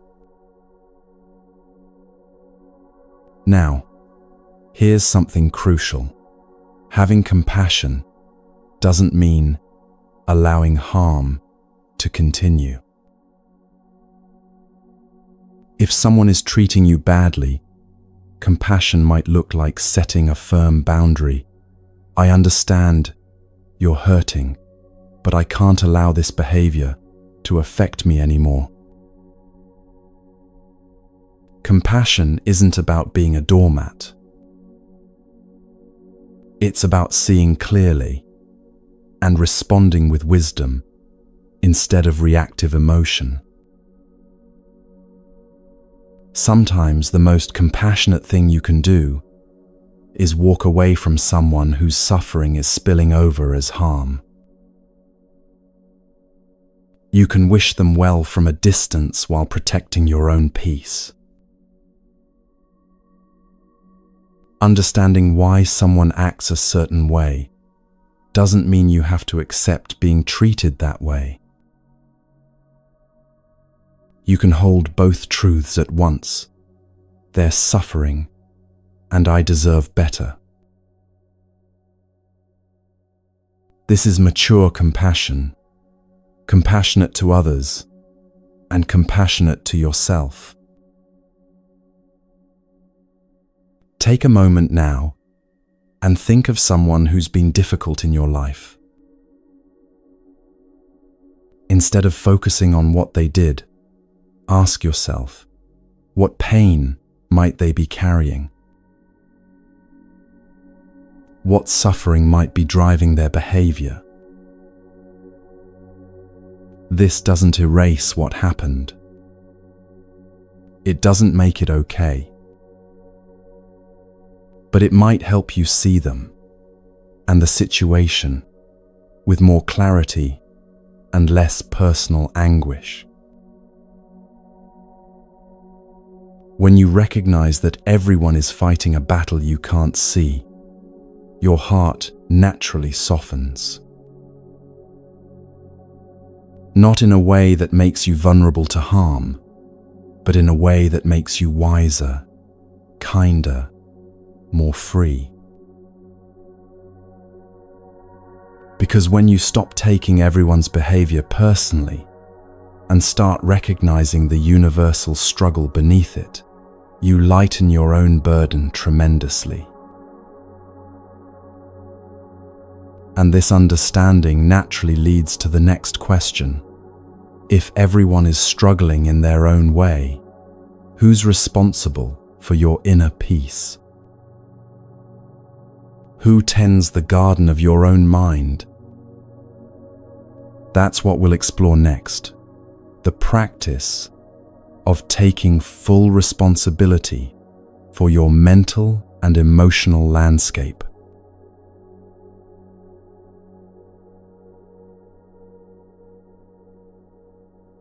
Something happens that upsets you. Someone says something thoughtless, or a situation doesn't go your way, or you make a mistake. And immediately, your mind launches into a familiar pattern. Blame. They made me angry. This situation is making me anxious. Life is making me miserable. We do this automatically, don't we? We point to external circumstances and say, "That's why I feel this way. That person, that event, that reality, they're responsible for my inner state." And here's where Buddhism offers something uncomfortable but ultimately liberating. You're not to blame for everything you think and feel. Many mental patterns are conditioned, inherited, habitual. But you are responsible for what you do with those thoughts and feelings once you become aware of them. There's a crucial difference between blame and responsibility. Blame says, "It's my fault. I'm bad. I should be ashamed." That's not helpful, and it's not what the Buddha taught. Responsibility says, "This is my mind. These are my thoughts, and I have agency in how I relate to them." That's empowering, No one else can enter your mind and arrange your thoughts for you. No one else can make you peaceful or make you suffer, though they can certainly create conditions that make peace or suffering more likely. But ultimately, your internal experience is your domain. You're the guardian at the gate. This teaching might feel harsh at first. It can feel like you're being told that your suffering is your own fault. But that's not what this means.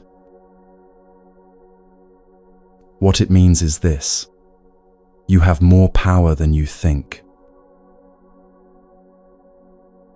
In Buddhism, there's a practice called right effort, samma vayama in Pali, and it's one of the 8 steps of the Noble Eightfold Path.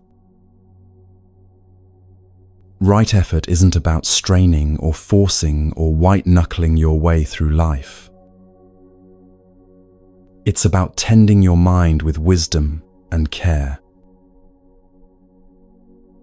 The Buddha described 4 aspects of right effort. First, preventing unwholesome mental states from arising. This means recognizing the conditions that tend to lead you into suffering, certain situations, certain people, certain thought patterns, and being mindful about how you engage with those conditions. Second, abandoning unwholesome mental states that have already arisen. When you notice you're caught in anger, in jealousy, in harsh self-criticism, you have the capacity to recognize it and let it go rather than feeding it. Third, cultivating wholesome mental states. This means actively developing peace, compassion, clarity, contentment, not waiting for them to arise accidentally, but intentionally nurturing them. Fourth, maintaining wholesome mental states that are already present. When you find yourself in a state of calm or clarity or kindness, you can choose to stay there, to protect it, to let it deepen. None of this is about controlling your thoughts. You can't do that, and trying will only create more suffering. It's about becoming aware of your thoughts and choosing how to respond to them. You're not the author of every thought that appears, but you are the guardian who decides which thoughts to invite in, which to acknowledge and release, and which to cultivate. Let me share a teaching that makes this clearer. A student came to his teacher, troubled by intrusive thoughts. Dark thoughts, anxious thoughts, thoughts he felt ashamed of having. "Master," he said, "I must be a terrible person. These thoughts keep coming into my mind, and I don't want them there. I try to push them away, but they keep returning. What's wrong with me?" The teacher took the student outside and pointed to the sky. It was a day of scattered clouds, some white and light, some dark and heavy, all drifting across the blue expanse. "Tell me," the teacher said, "is the sky responsible for the clouds that pass through it?" The student looked up, confused by the question. No, master. The sky is just there. The clouds come and go. Exactly, the teacher said. Your mind is like the sky. Thoughts are like clouds. They arise from conditions. They pass through. They dissolve. Some are light and pleasant. Some are dark and troubling. But you are not your thoughts any more than the sky is the clouds. The student felt something ease in his chest. The problem, the teacher continued, is not that clouds appear. That's natural. That's what skies do. They have clouds passing through. The problem is when you build houses for certain clouds. When you say, "This cloud is mine, I must keep it. I must think about it constantly. I must let it define me." He paused, letting the student absorb this. A thought appears. That's like a cloud arriving. You can't always control which clouds show up. But you can choose whether to grasp that thought, to ruminate on it, to build it an elaborate dwelling in your mind. Or you can simply observe it. Ah, there's an anxious thought, and let it pass, like a cloud drifting by. But what if the thought keeps coming back? The student asked. Then it keeps coming back, the teacher said simply. But each time you have the same choice. Do I grab onto this thought and make it into a long story about who I am? Or do I acknowledge it and let it pass again? He smiled gently. You're not a bad person for having difficult thoughts. You're a human being with a human mind. Your practice is not to control what thoughts arise, but to become wise about how you relate to them. That's what it means to be the guardian of your mind. This is the heart of what the Buddha meant when he said, "The mind is everything. What you think you become." He wasn't saying that random thoughts make you a bad or good person. He was pointing to the process of habituation, the way that thoughts you consistently engage with, believe, and act on gradually shape your character. If you habitually entertain thoughts of resentment, feeding them, replaying grievances, building elaborate justifications for your anger, you're training yourself to be a resentful person. If you habitually notice thoughts of resentment, but don't grab onto them, don't make them your identity, don't let them direct your actions, then those thoughts lose their power to shape who you become. This is mental responsibility without guilt. This is being the guardian without being the judge. So how do you practice this in your actual life? Start with simple awareness, what meditation teachers call noting or witnessing. When a thought arises, Instead of immediately believing it or getting lost in it, pause and name it. This is worry. This is planning. This is judgment. This is memory. You're not trying to stop the thought or change it, just recognizing it for what it is. A mental event. A cloud passing through. This small act of naming creates space. And in that space, you have choice. The next step is recognizing that you don't have to obey every thought that appears. Just because a thought says, "You're not good enough," doesn't mean it's true or that you have to believe it.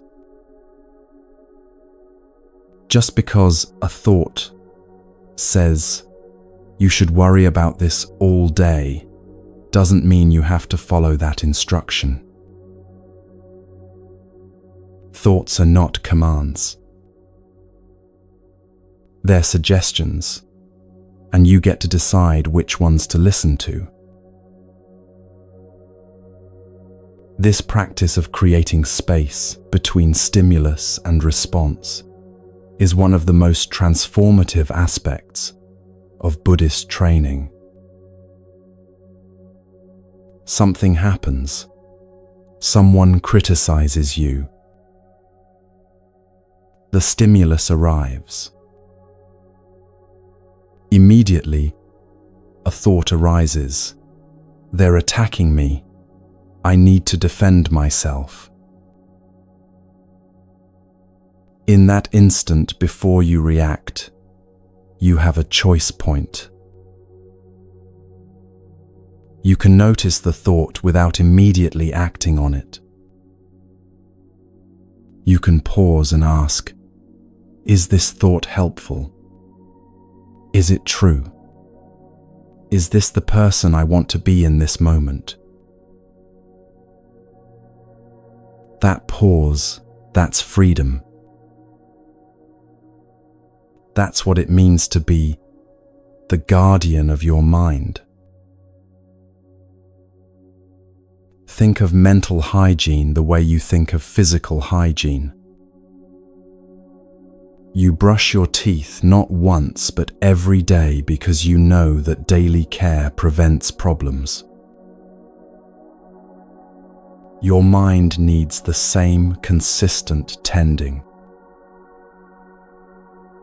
This might mean a daily meditation practice where you train yourself to watch thoughts without getting swept away. It might mean regularly checking in with yourself. What have I been feeding my mind today? What seeds have I been watering? It might mean being more conscious about what you consume, not just food, but media, conversations, the content you allow into your awareness. Because all of it plants seeds in your mental garden. The Buddha taught that an untrained mind creates suffering for itself. It's like a wild horse that runs wherever its impulses take it, often straight into danger. But a trained mind, not controlled, but trained, becomes your greatest ally. A trained mind can experience difficult thoughts and not be destroyed by them. It can notice the impulse to react and choose not to. It can watch suffering arise and know, this too is changing. I don't have to make it solid and permanent through my attention. This is why the Buddha emphasized right effort as part of the path. It's not optional or extra, it's essential. You are the one living with your mind every moment of every day. No one else can tend it for you. Take a moment now. Just breathe. Notice what thoughts are present right now. Don't judge them. Don't try to change them. Just notice. Are they planning thoughts? Judging thoughts? Worried thoughts? Peaceful thoughts? And now notice, you are not those thoughts. You are the awareness witnessing them. That awareness, that's who you actually are. Being the guardian of your mind doesn't mean achieving perfection or never having difficult thoughts. It means developing the wisdom to recognize that you have agency in how you relate to your internal experience. It means understanding that while you can't control what thoughts arise, you can absolutely influence what thoughts you cultivate, what patterns you strengthen, what mental states you choose to live from. And this brings us to something beautiful. When you learn to tend your mind with wisdom, you naturally begin to notice what's already there beneath the chaos of thought, a quality of awareness that's already whole, already at peace. And you discover that cultivating gratitude for simply being alive opens you to that peace in profound ways. That's where we're heading next.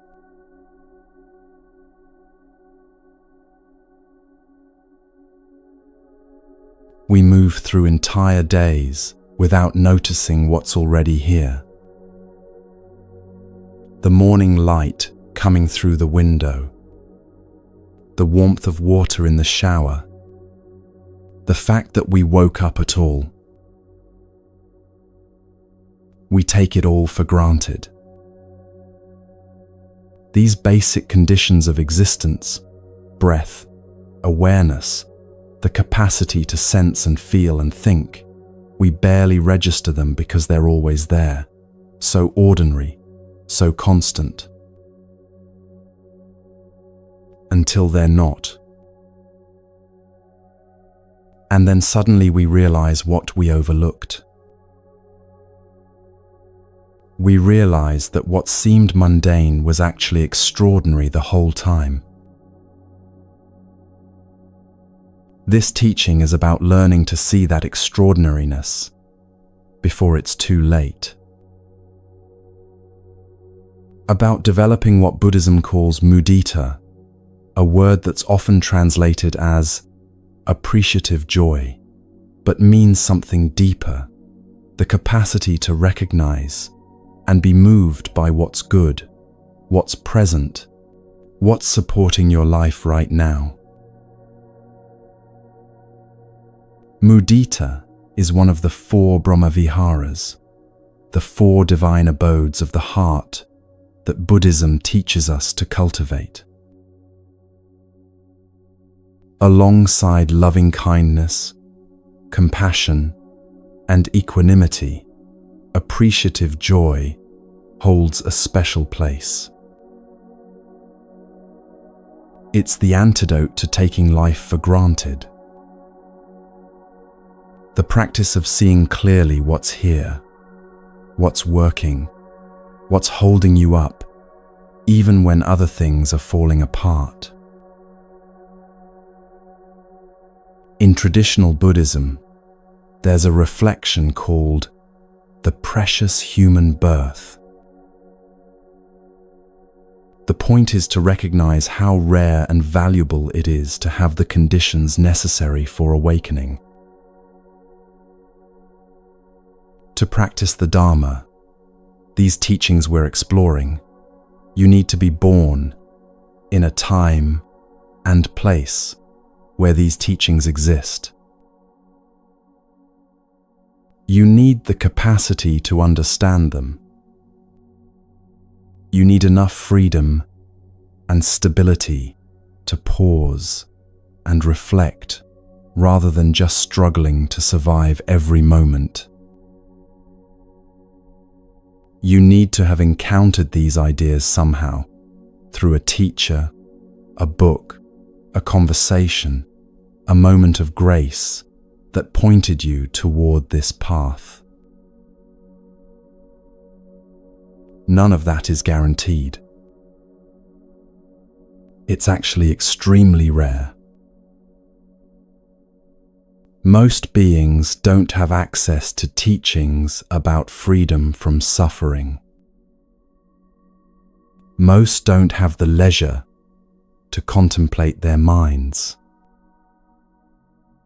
Most are caught in circumstances so difficult that spiritual practice feels impossible. But you're here. You have this access. You have this capacity. That's not something to feel guilty about or to take lightly. It's something to appreciate deeply.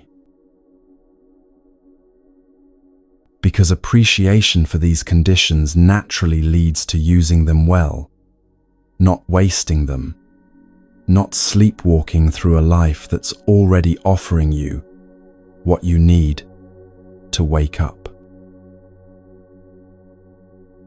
The Buddha emphasized a quality called santutti, contentment. Not complacency, not settling for less than you deserve, but a profound satisfaction with what is, even while working toward what could be. This teaching isn't about denying pain or pretending everything is fine when it's not. That would be spiritual bypassing, and the Buddha was far too honest for that. Even in the midst of difficulty, there are things that remain. There are conditions still supporting you. There is still something to appreciate. Not as a way to ignore suffering, but as a way to see the whole picture clearly. A monk and his student were walking through the mountains on a pilgrimage. They'd been traveling for days, and the student was exhausted, hungry, and increasingly irritable. Everything was wrong. The path was too steep. The weather was too cold. They should have brought more food. The student's feet hurt. His back ached, and he couldn't stop cataloguing everything that was difficult about their journey. After hours of listening to complaints, the monk stopped walking. They were on a high ridge with a vast view, mountains rolling into the distance, sky stretching endlessly overhead, a cool wind carrying the scent of pine. "Sit with me," the monk said gently, lowering himself onto a flat rock. The student sat, still frowning. "Look around," the monk said. "Tell me what you see." "I see mountains," the student said flatly. "I see the path we still have to walk. I see how far we are from any shelter." The monk nodded slowly, his eyes scanning the landscape. I see something different, he said after a while. I see that we have air in our lungs. Clear air, clean air, filling us with life with every breath. He paused, letting that sink in. I see that we have sky above us, not a roof, not walls, but infinite space that no one owns and everyone shares. Another pause. I see that we have earth beneath us, solid and reliable, holding us up with every step we take. I see that our bodies, though tired, are still able to walk, to carry us forward. I see that we have eyes to witness this beauty, ears to hear the wind, skin to feel the cold, which means we're alive. The student looked at his teacher, something softening in his face. We have food in our packs, even if not much, the monk continued. We have each other's company. We have teachings in our minds that give our journey meaning.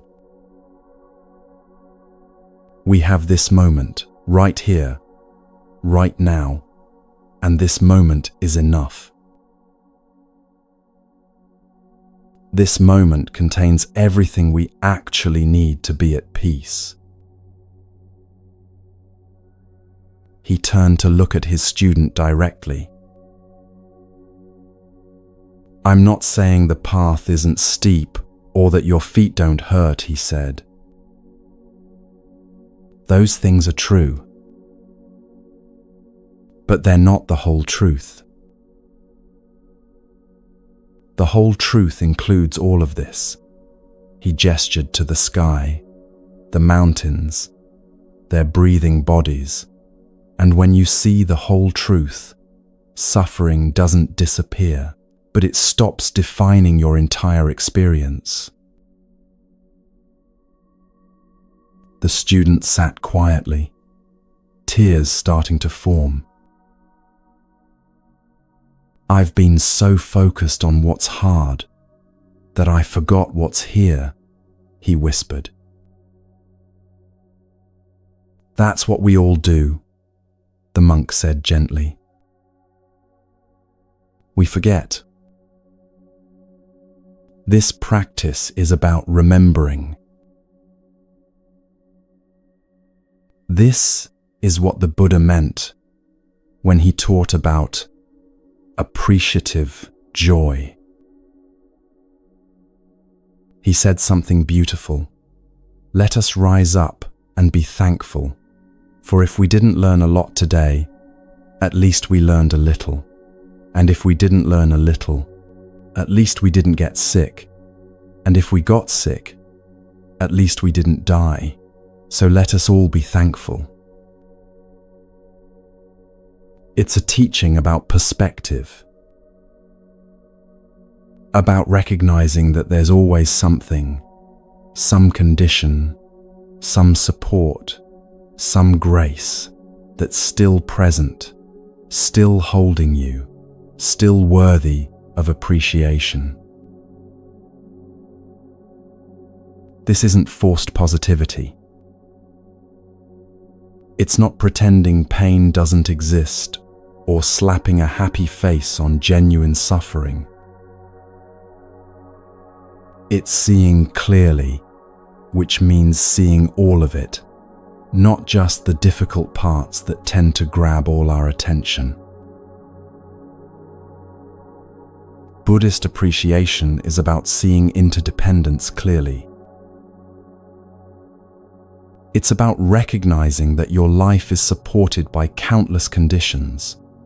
The air created by trees, the food grown by farmers, the roads built by workers, the teachings preserved by generations of practitioners, the basic fact of being alive in a universe that somehow allows consciousness to exist. You're not appreciating these things to get something in return. You're appreciating them because they're real, they're present, and not seeing them is a form of delusion. Start simply. Once a day, pause and notice 3 things that are supporting your life right now.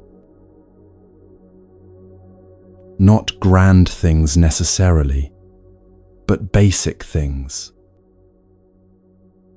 I have water to drink. I have a place to sleep tonight. I have the ability to see these words or hear these sounds. The more specific, the better.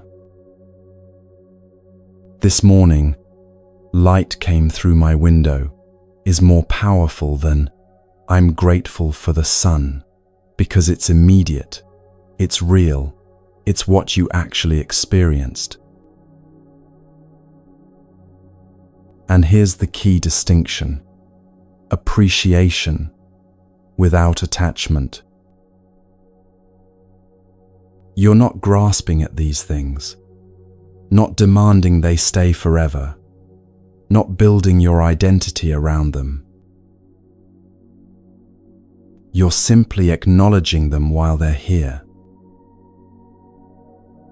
Right now, I have breath, not I must always have breath, or I'm terrified of losing breath.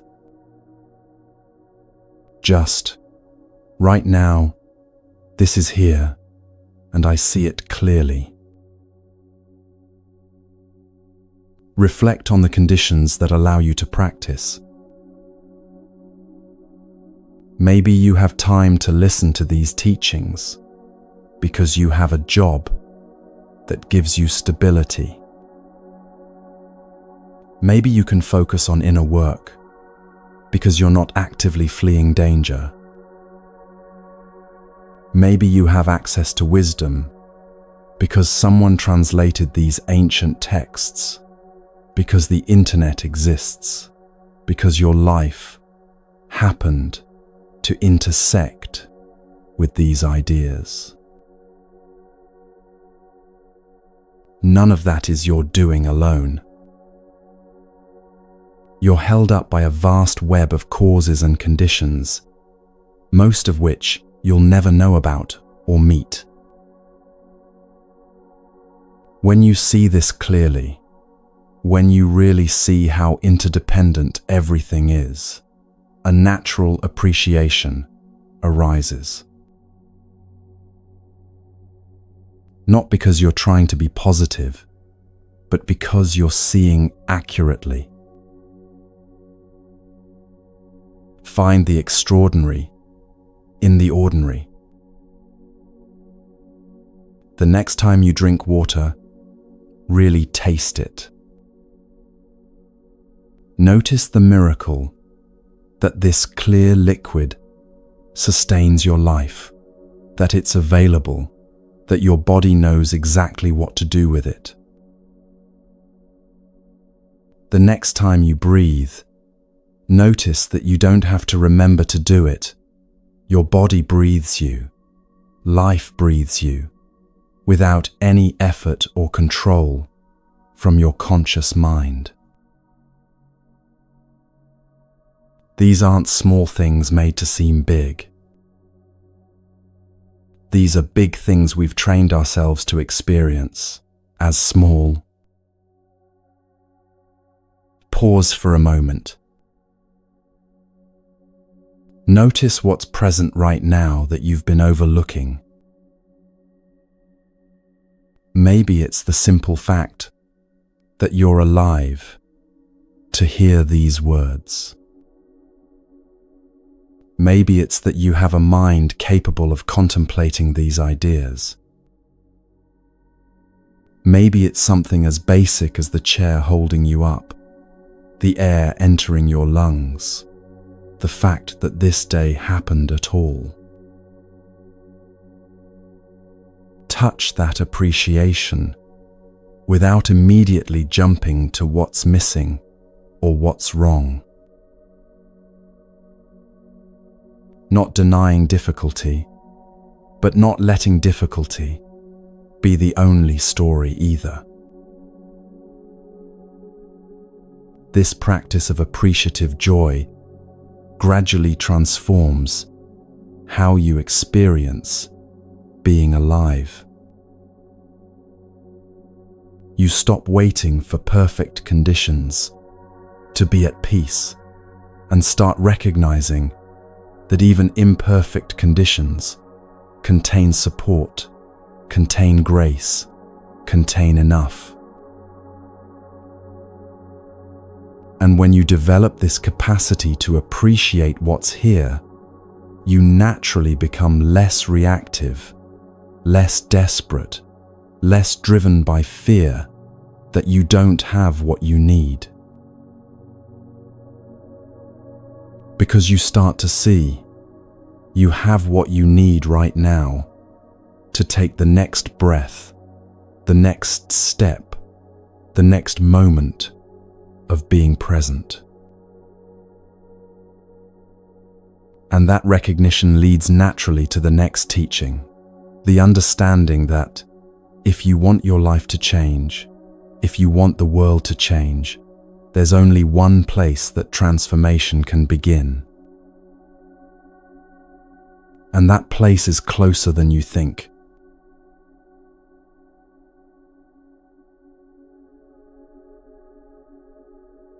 We spend so much energy trying to change what's outside us. If only this person would be different. If only this situation would shift. If only the world would finally be the way it should be. We point outward constantly at our circumstances, our relationships, our environment, convinced that fixing what's out there will finally bring us peace inside. But the Buddha taught something that turns this completely around. The only place transformation can actually begin is within you. Not because external change doesn't matter, it does. Not because you shouldn't work toward justice or improvement in the world. You should. But because every authentic change, every lasting shift, every genuine contribution you make starts with your own transformation first. This is hard to accept because it means you can't blame your way out of suffering.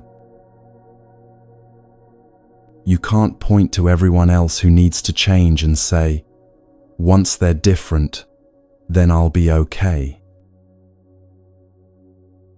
The Buddha was uncompromising about this. He taught that you are the only person you have direct power to transform.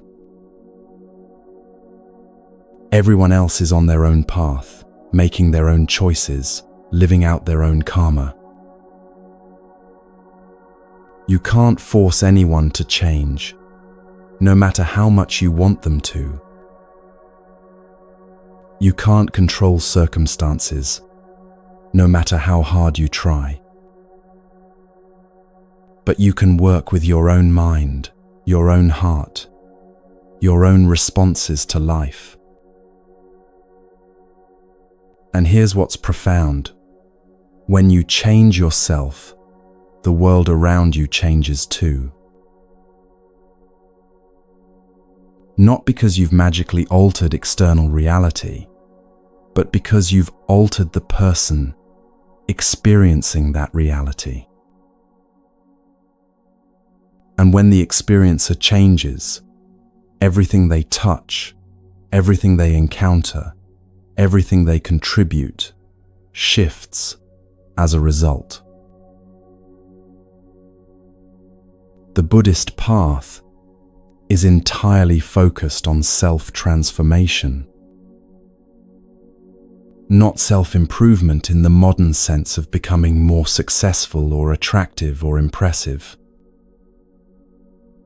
but genuine transformation, the deep change that happens when you stop living from conditioned patterns and start living from awareness, compassion, and wisdom. This transformation ripples outward in ways you can't always see or measure. When you heal something in yourself, let's say you work through your anger and develop patience, you stop contributing that anger to every interaction you have. The people around you no longer encounter your reactivity. They experience something different, and that affects how they respond, which affects others they encounter, on and on, in waves you'll never trace, but are absolutely real. When you cultivate peace in your own mind, you bring that peace into rooms, relationships, conversations. Not by preaching or trying to make others peaceful, but simply by being it.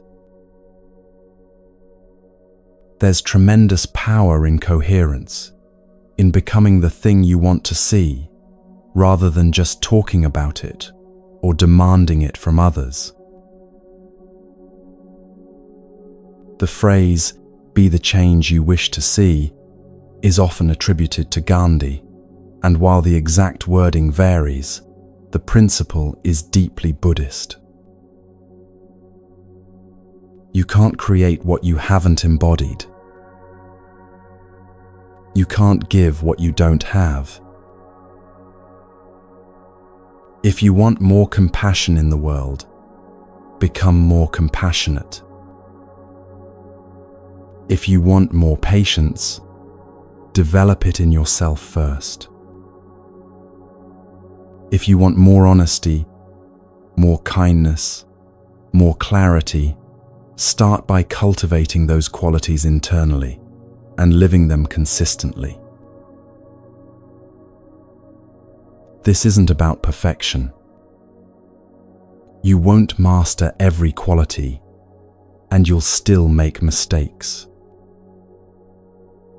But the direction matters. The commitment to working on yourself, rather than endlessly trying to fix everyone else, that's the path. There's a story that captures this teaching perfectly. A young man was constantly frustrated by his family. His parents were critical, his siblings were competitive, his relatives were judgmental. Every family gathering left him exhausted and angry. He went to see a teacher known for her wisdom about relationships and conflict. "They make me so angry," he told her. "No matter what I do, it's never enough for them. They're always finding fault, always comparing, always making me feel small. How do I make them change? How do I get them to see what they're doing?" The teacher listened quietly. Then she stood up and beckoned him to follow her to a small room at the back of her house. In the room was a single piece of furniture, a full-length mirror on the wall.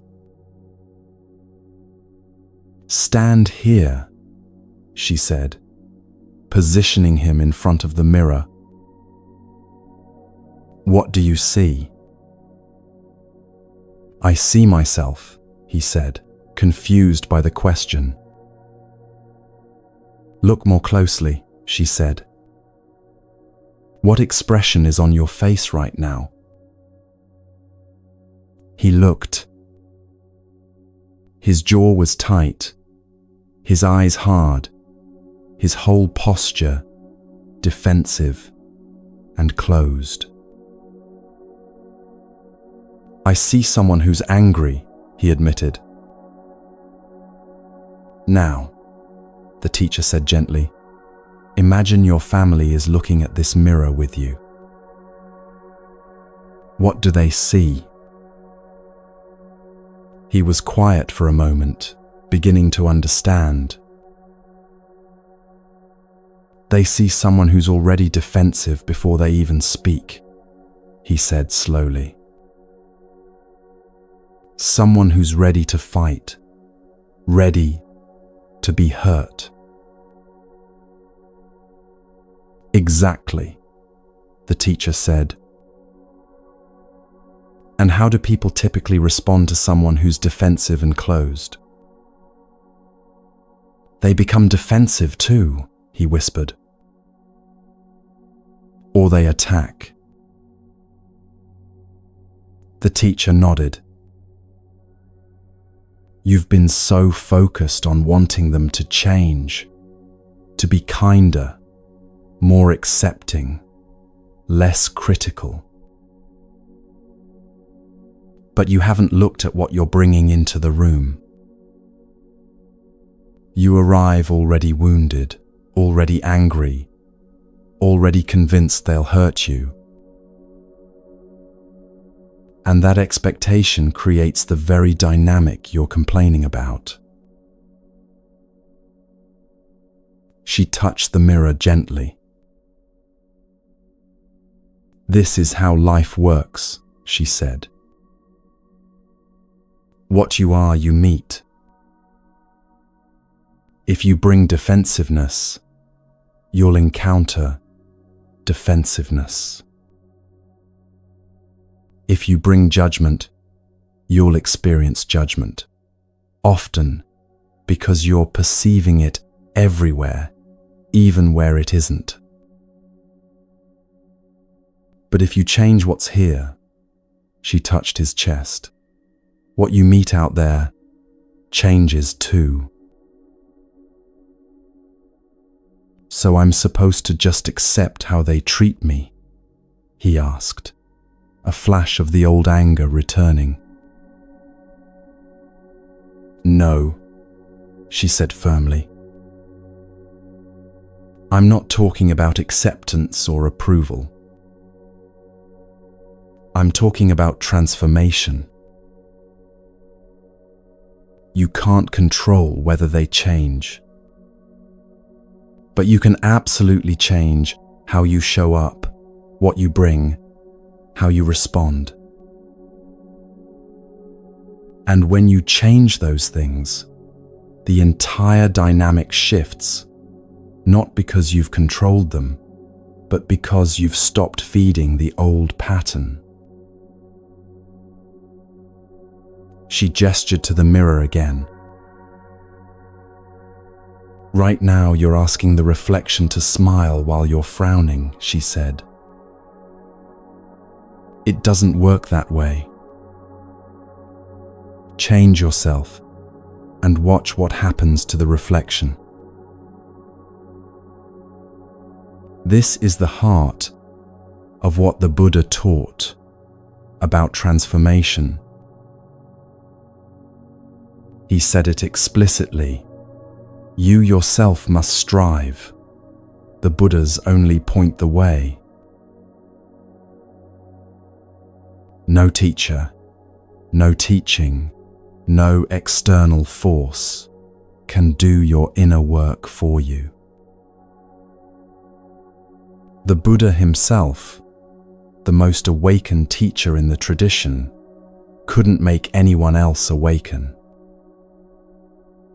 He could only point, guide, offer the map. Each person had to walk the path themselves. This is both sobering and empowering. Sobering because you can't outsource your transformation. You can't pay someone to meditate for you, to develop compassion for you, to heal your wounds for you. The work is yours alone. But empowering because it means you're not waiting for permission or perfect conditions or someone else to change first. You can start right now, exactly where you are, with whatever you have. So where do you begin? Start with the most honest question you can ask yourself. What is my part in this? Not what's wrong with everyone else. You already know that list by heart. But what am I contributing to this situation, this relationship, this pattern? This doesn't mean blaming yourself for everything. Some things genuinely aren't your fault. But even in situations where others have harmed you, you still have agency over how you carry that harm, how you respond to it, how you let it shape you, moving forward. Maybe your part is the story you're telling yourself about what happened. Maybe it's the way you shut down instead of speaking up. Maybe it's the grudge you're holding that's poisoning you more than the person who wronged you. Identifying your part isn't about shame. It's about power. Because the parts that are yours are the parts you can actually change. Another place to start, healing one small thing in yourself. Maybe you have a habit of harsh self-talk. Work on that. Every time you catch yourself being cruel internally, pause and choose gentler words. That small change will ripple through everything: your confidence, your relationships, your capacity to be kind to others. Maybe you're carrying resentment towards someone from years ago. Work on that. Not for their sake, but for yours. The weight you're carrying affects how you move through the world, how open you can be, how much peace you can access. Inner healing isn't selfish. It's one of the greatest contributions you can make. Because a healed person doesn't unconsciously spread their wounds to others. A healed person has something whole to offer. And here's something beautiful about this path. Small changes in your internal landscape create disproportionate ripples externally. You shift from blame to curiosity in one conversation, and suddenly that conversation goes somewhere new. You choose patience instead of irritation in one moment, and that moment becomes a turning point in a relationship. You meet your own pain with compassion instead of avoidance, and you develop the capacity to sit with others in their pain too. None of these are grand gestures. They're small, internal shifts. But they change everything because they change who you are, and who you are is what you bring to every single encounter, every situation, every moment of your life. The Buddhist teaching isn't that you're broken and need fixing. It's that you have the capacity for awakening, and that capacity is accessed through persistent, patient, compassionate work with your own mind and heart. Take a moment now. Instead of thinking about what needs to change in your life externally, ask, what's one thing I could transform internally? What pattern could I interrupt? What habit could I shift? What wound could I begin to heal? And what would one small step in that direction look like today? Because transformation doesn't happen all at once. It happens in moments of choice, repeated over and over until those choices become your new way of being. The world needs your transformation. Not your perfection, not your performance, but your genuine, ongoing commitment to becoming more awake, more compassionate, more free. And that brings us to the final teaching, perhaps the most important one of all. Because at the end of your life, at the end of every spiritual path, you'll discover that no one can walk it for you. The Buddha himself can only point the way. The rest is up to you.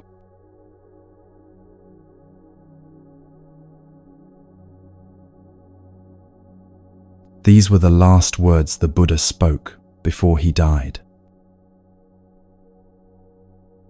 After 45 years of teaching, after guiding countless students toward awakening, after establishing a path that would endure for thousands of years, he lay down between two trees and gathered his disciples around him one final time. They were devastated, terrified of losing their teacher. Who would guide them? Who would answer their questions?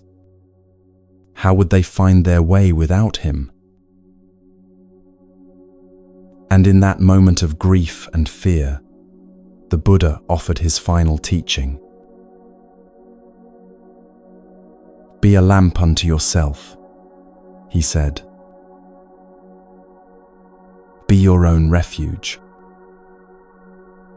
Seek no outside refuge. Hold fast to the truth as a lamp. Hold fast to the truth as a refuge. Not follow me forever. Not you'll be lost without me. Not cling to my teachings as absolute doctrine. Instead, trust what's within you. You have access to the same truth I found. The path is there for you to discover directly. This is perhaps the most liberating and challenging teaching in all of Buddhism. Because it requires something radical, that you stop giving your authority away to external sources and learn to trust your own direct experience of truth. We spend our lives looking outside ourselves for answers. The perfect teacher who will explain everything. The right book that will unlock the mystery. The correct tradition that will hand us awakening on a silver platter. We want someone else to tell us what's true, what to believe, how to live, where to go. And while teachers serve a purpose, the Buddha himself taught for decades. They're meant to point you back to yourself, not become a permanent crutch. No teacher, no matter how wise, can meditate for you. They can't experience your life, feel your feelings, or do your inner work. They can share what they've discovered, offer guidance from their journey, show you where to look. But the seeing itself, that has to be yours. Think of learning to swim. Someone can explain the mechanics, demonstrate the strokes, even hold you up in the water at first. But eventually, they have to let go. And you have to discover that you can float, that you can move through water, that you have this capacity within your own body. Spiritual awakening works the same way.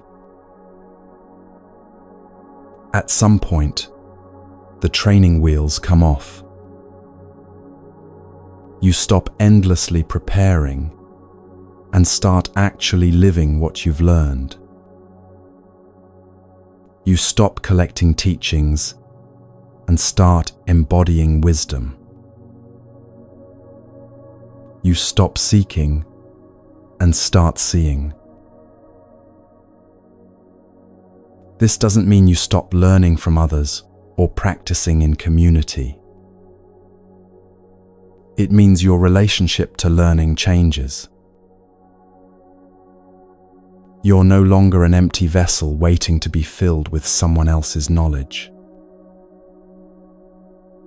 You're someone developing discernment, testing what you hear against reality, taking what leads to freedom, and releasing what doesn't. The Buddha taught something called Yoniso Manasikara, wise reflection, skillful discernment.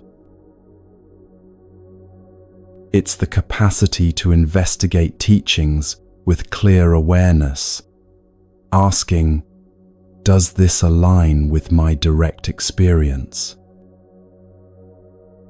Does it lead toward liberation, or just create more dependency? Is this genuine wisdom, or just another comforting story? This kind of discernment develops through paying attention, through testing ideas in the laboratory of your actual life, through trusting your capacity to recognize truth when you encounter it. There's a story about a monk who struggled with exactly this question of inner authority. He had been practicing for years, studying different traditions, sitting with various teachers, trying every technique he encountered. But he felt like he was spinning his wheels. Other students seemed to have insights he couldn't access. He felt lost, like he was missing some crucial piece of the puzzle. One day, exhausted and discouraged, he went to see an elder teacher known for her directness. "I've tried everything," he told her.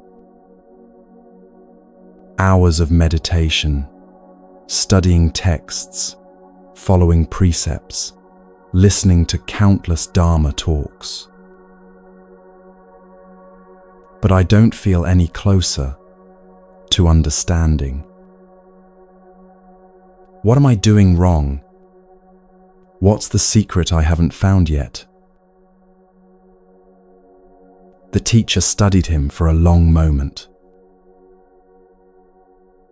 Then she stood, walked to the altar, where a single oil lamp burned, and picked up an unlit lamp from the shelf. She held it out to him. "Light this," she said.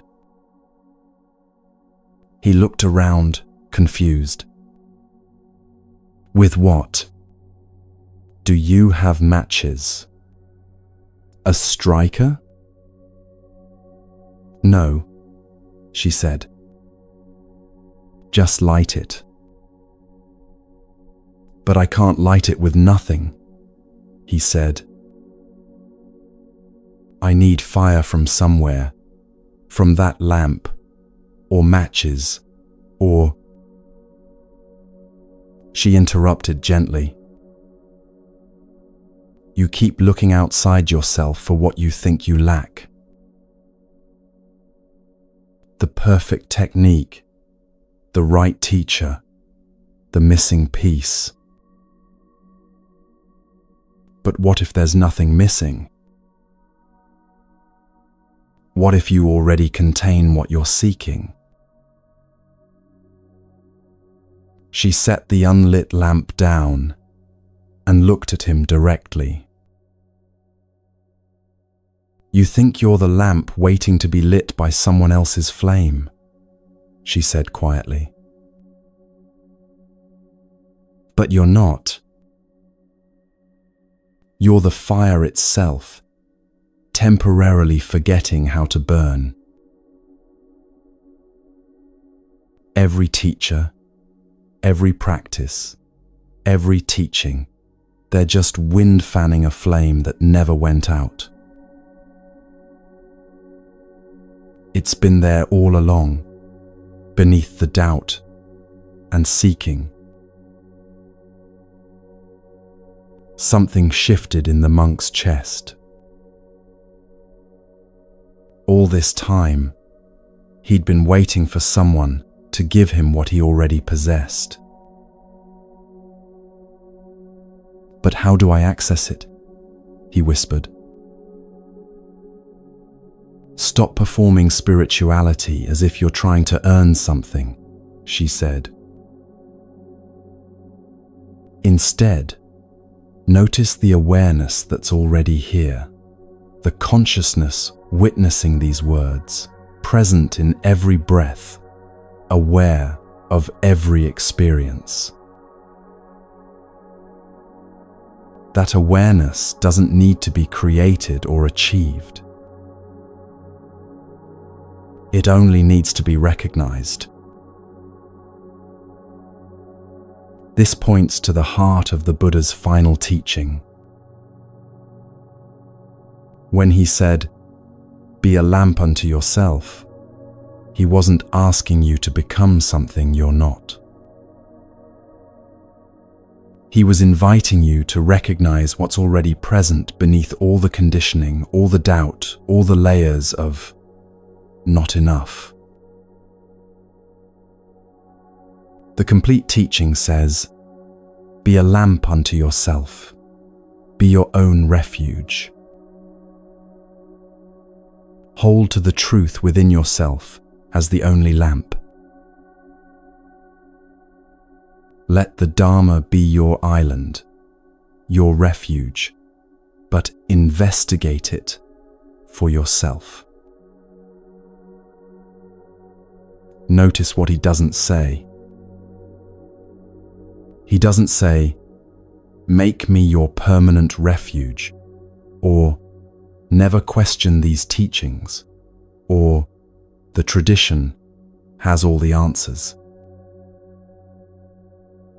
He points toward your own direct access to truth, your own capacity for awakening, your own ability to know what's real. Yes, he also spoke of taking refuge in the Dharma, the teachings, and the Sangha, the community. But these function as supports for your journey, not replacements for walking it. The Dharma isn't meant to be swallowed whole like dogma. It's meant to be tested, questioned, applied to your life, and verified through direct experience. The Sangha isn't meant to think for you or dictate what you believe. It's meant to support your practice, challenge your blind spots, reflect what they see, while you maintain sovereignty over your own path. Teachers are fingers pointing at the moon. They show you where to look. But you have to see the moon yourself. And if you spend all your time studying the finger, venerating the finger, arguing about whose finger points best, you miss the moon entirely. Awakening isn't something transmitted from teacher to student like a package being delivered. It's something remembered. You remember what's always been true beneath the stories, beneath the fear, beneath the belief that you're inadequate or unprepared. So what does it mean to practice being your own refuge? Start by trusting your direct experience more than second-hand descriptions of reality. If a teaching doesn't lead to more freedom and clarity in your actual life, you don't have to force yourself to believe it just because someone authoritative said it. The Buddha himself was explicit about this. Don't accept my words just because I'm your teacher or because they're written in sacred texts. Test them against your own experience. If they lead toward freedom, wisdom, and peace, then accept them and live them. If they don't, set them aside. That's revolutionary trust in personal discernment. Develop the habit of checking in with yourself before automatically seeking external answers. When facing a decision or difficulty, pause before asking someone else what to do. Sit quietly and inquire, what do I already sense about this? What feels true beneath the noise of fear and conditioning? What does my body know? What does silence reveal? You might be surprised by how much wisdom emerges when you create space to listen. Take the teachings you've encountered and make them yours through lived experience. Don't just repeat concepts you've heard. Test them in your life. See how they work with your unique circumstances, your specific challenges. Let borrowed knowledge become embodied wisdom. There's a vast difference between knowing intellectually that everything changes and actually experiencing impermanence in your body, in your relationships, in your moment-to-moment awareness. The second one, the lived experience, that's genuine understanding. The first is just information. Understand that being your own refuge doesn't mean having perfect certainty or never feeling lost. It means developing trust in your capacity to navigate uncertainty, to sit with not knowing, to take the next step, even when the whole path isn't visible. Your inner knowing isn't a spotlight illuminating everything far ahead. It's more like a candle showing you the next step, and then the next. That's sufficient.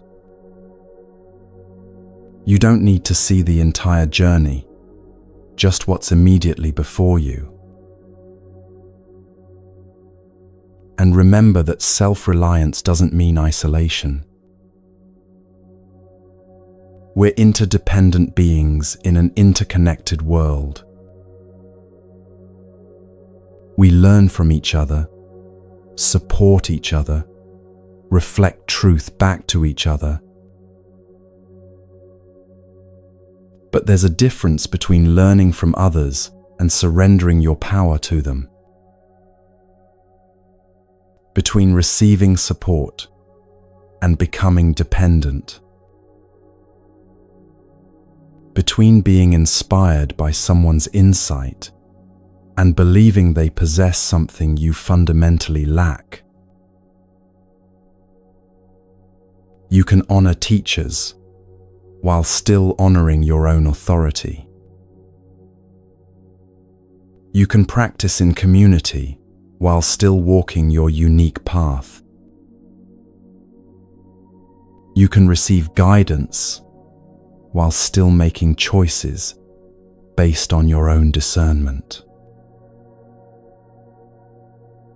Right now, in this moment, feel into what's already present. Beneath the thoughts, beneath the doubt, beneath all the seeking, there's an awareness that's been here all along. It's aware of these words right now. It's been aware through every moment of your life, witnessing everything without being any particular thing. It notices thoughts without being those thoughts. It experiences emotions without being those emotions. That witnessing awareness, that's what the Buddha was pointing to. Not something you need to create or achieve or discover somewhere distant. Just something to recognize, trust, and live from. His final teaching wasn't a burden or abandonment. It was a liberation. He was saying, "You're ready now. You have what's needed. I've shown you where to look, but now comes the part only you can do, seeing for yourself, walking your path, claiming your own freedom. No one can hand you liberation. You have to recognize it's already here." The Buddha knew this. That's why his last words weren't, "Follow my example forever," but "Be your own lamp." Trust yourself. Not the self of ego and fear, but the deeper self, the awareness that's always been present, the wisdom that emerges in stillness, the knowing that exists before thought. That's your refuge.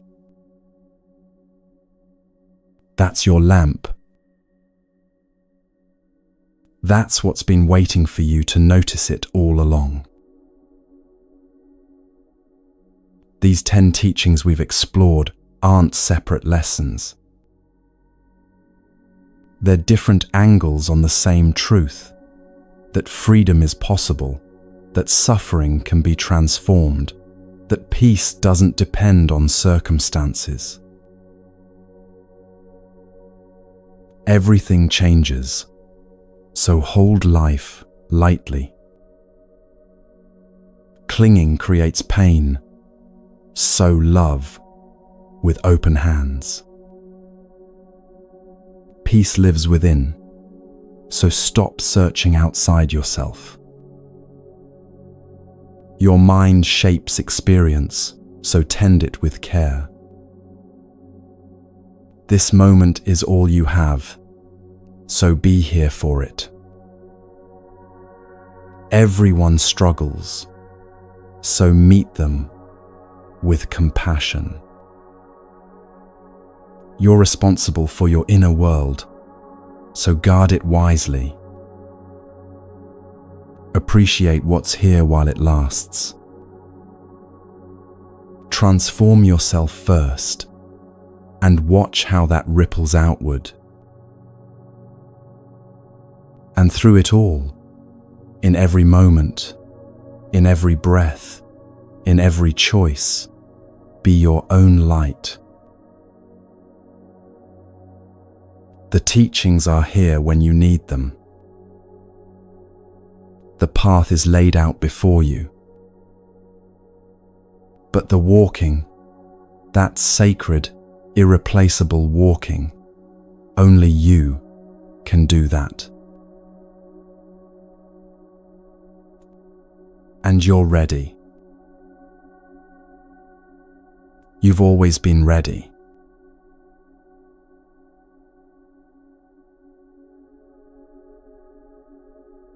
We've walked through 10 teachings together, ancient wisdom that's as relevant now as it was 2,500 years ago.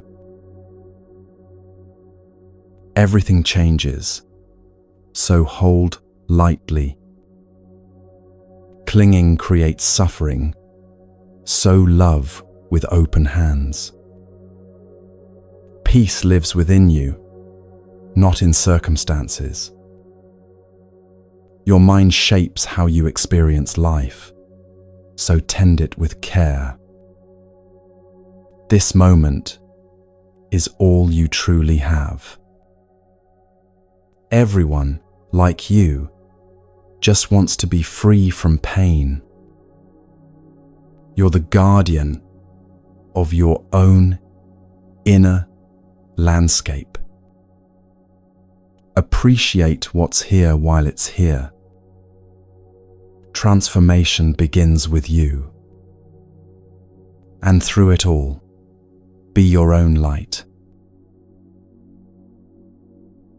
These aren't separate lessons. They're different paths to the same truth. Freedom from suffering is possible through inner cultivation.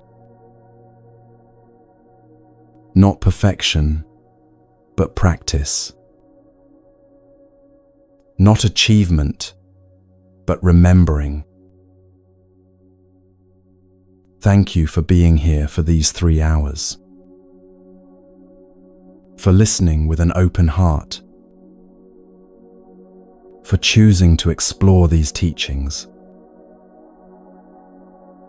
If one teaching resonated with you, practice that one.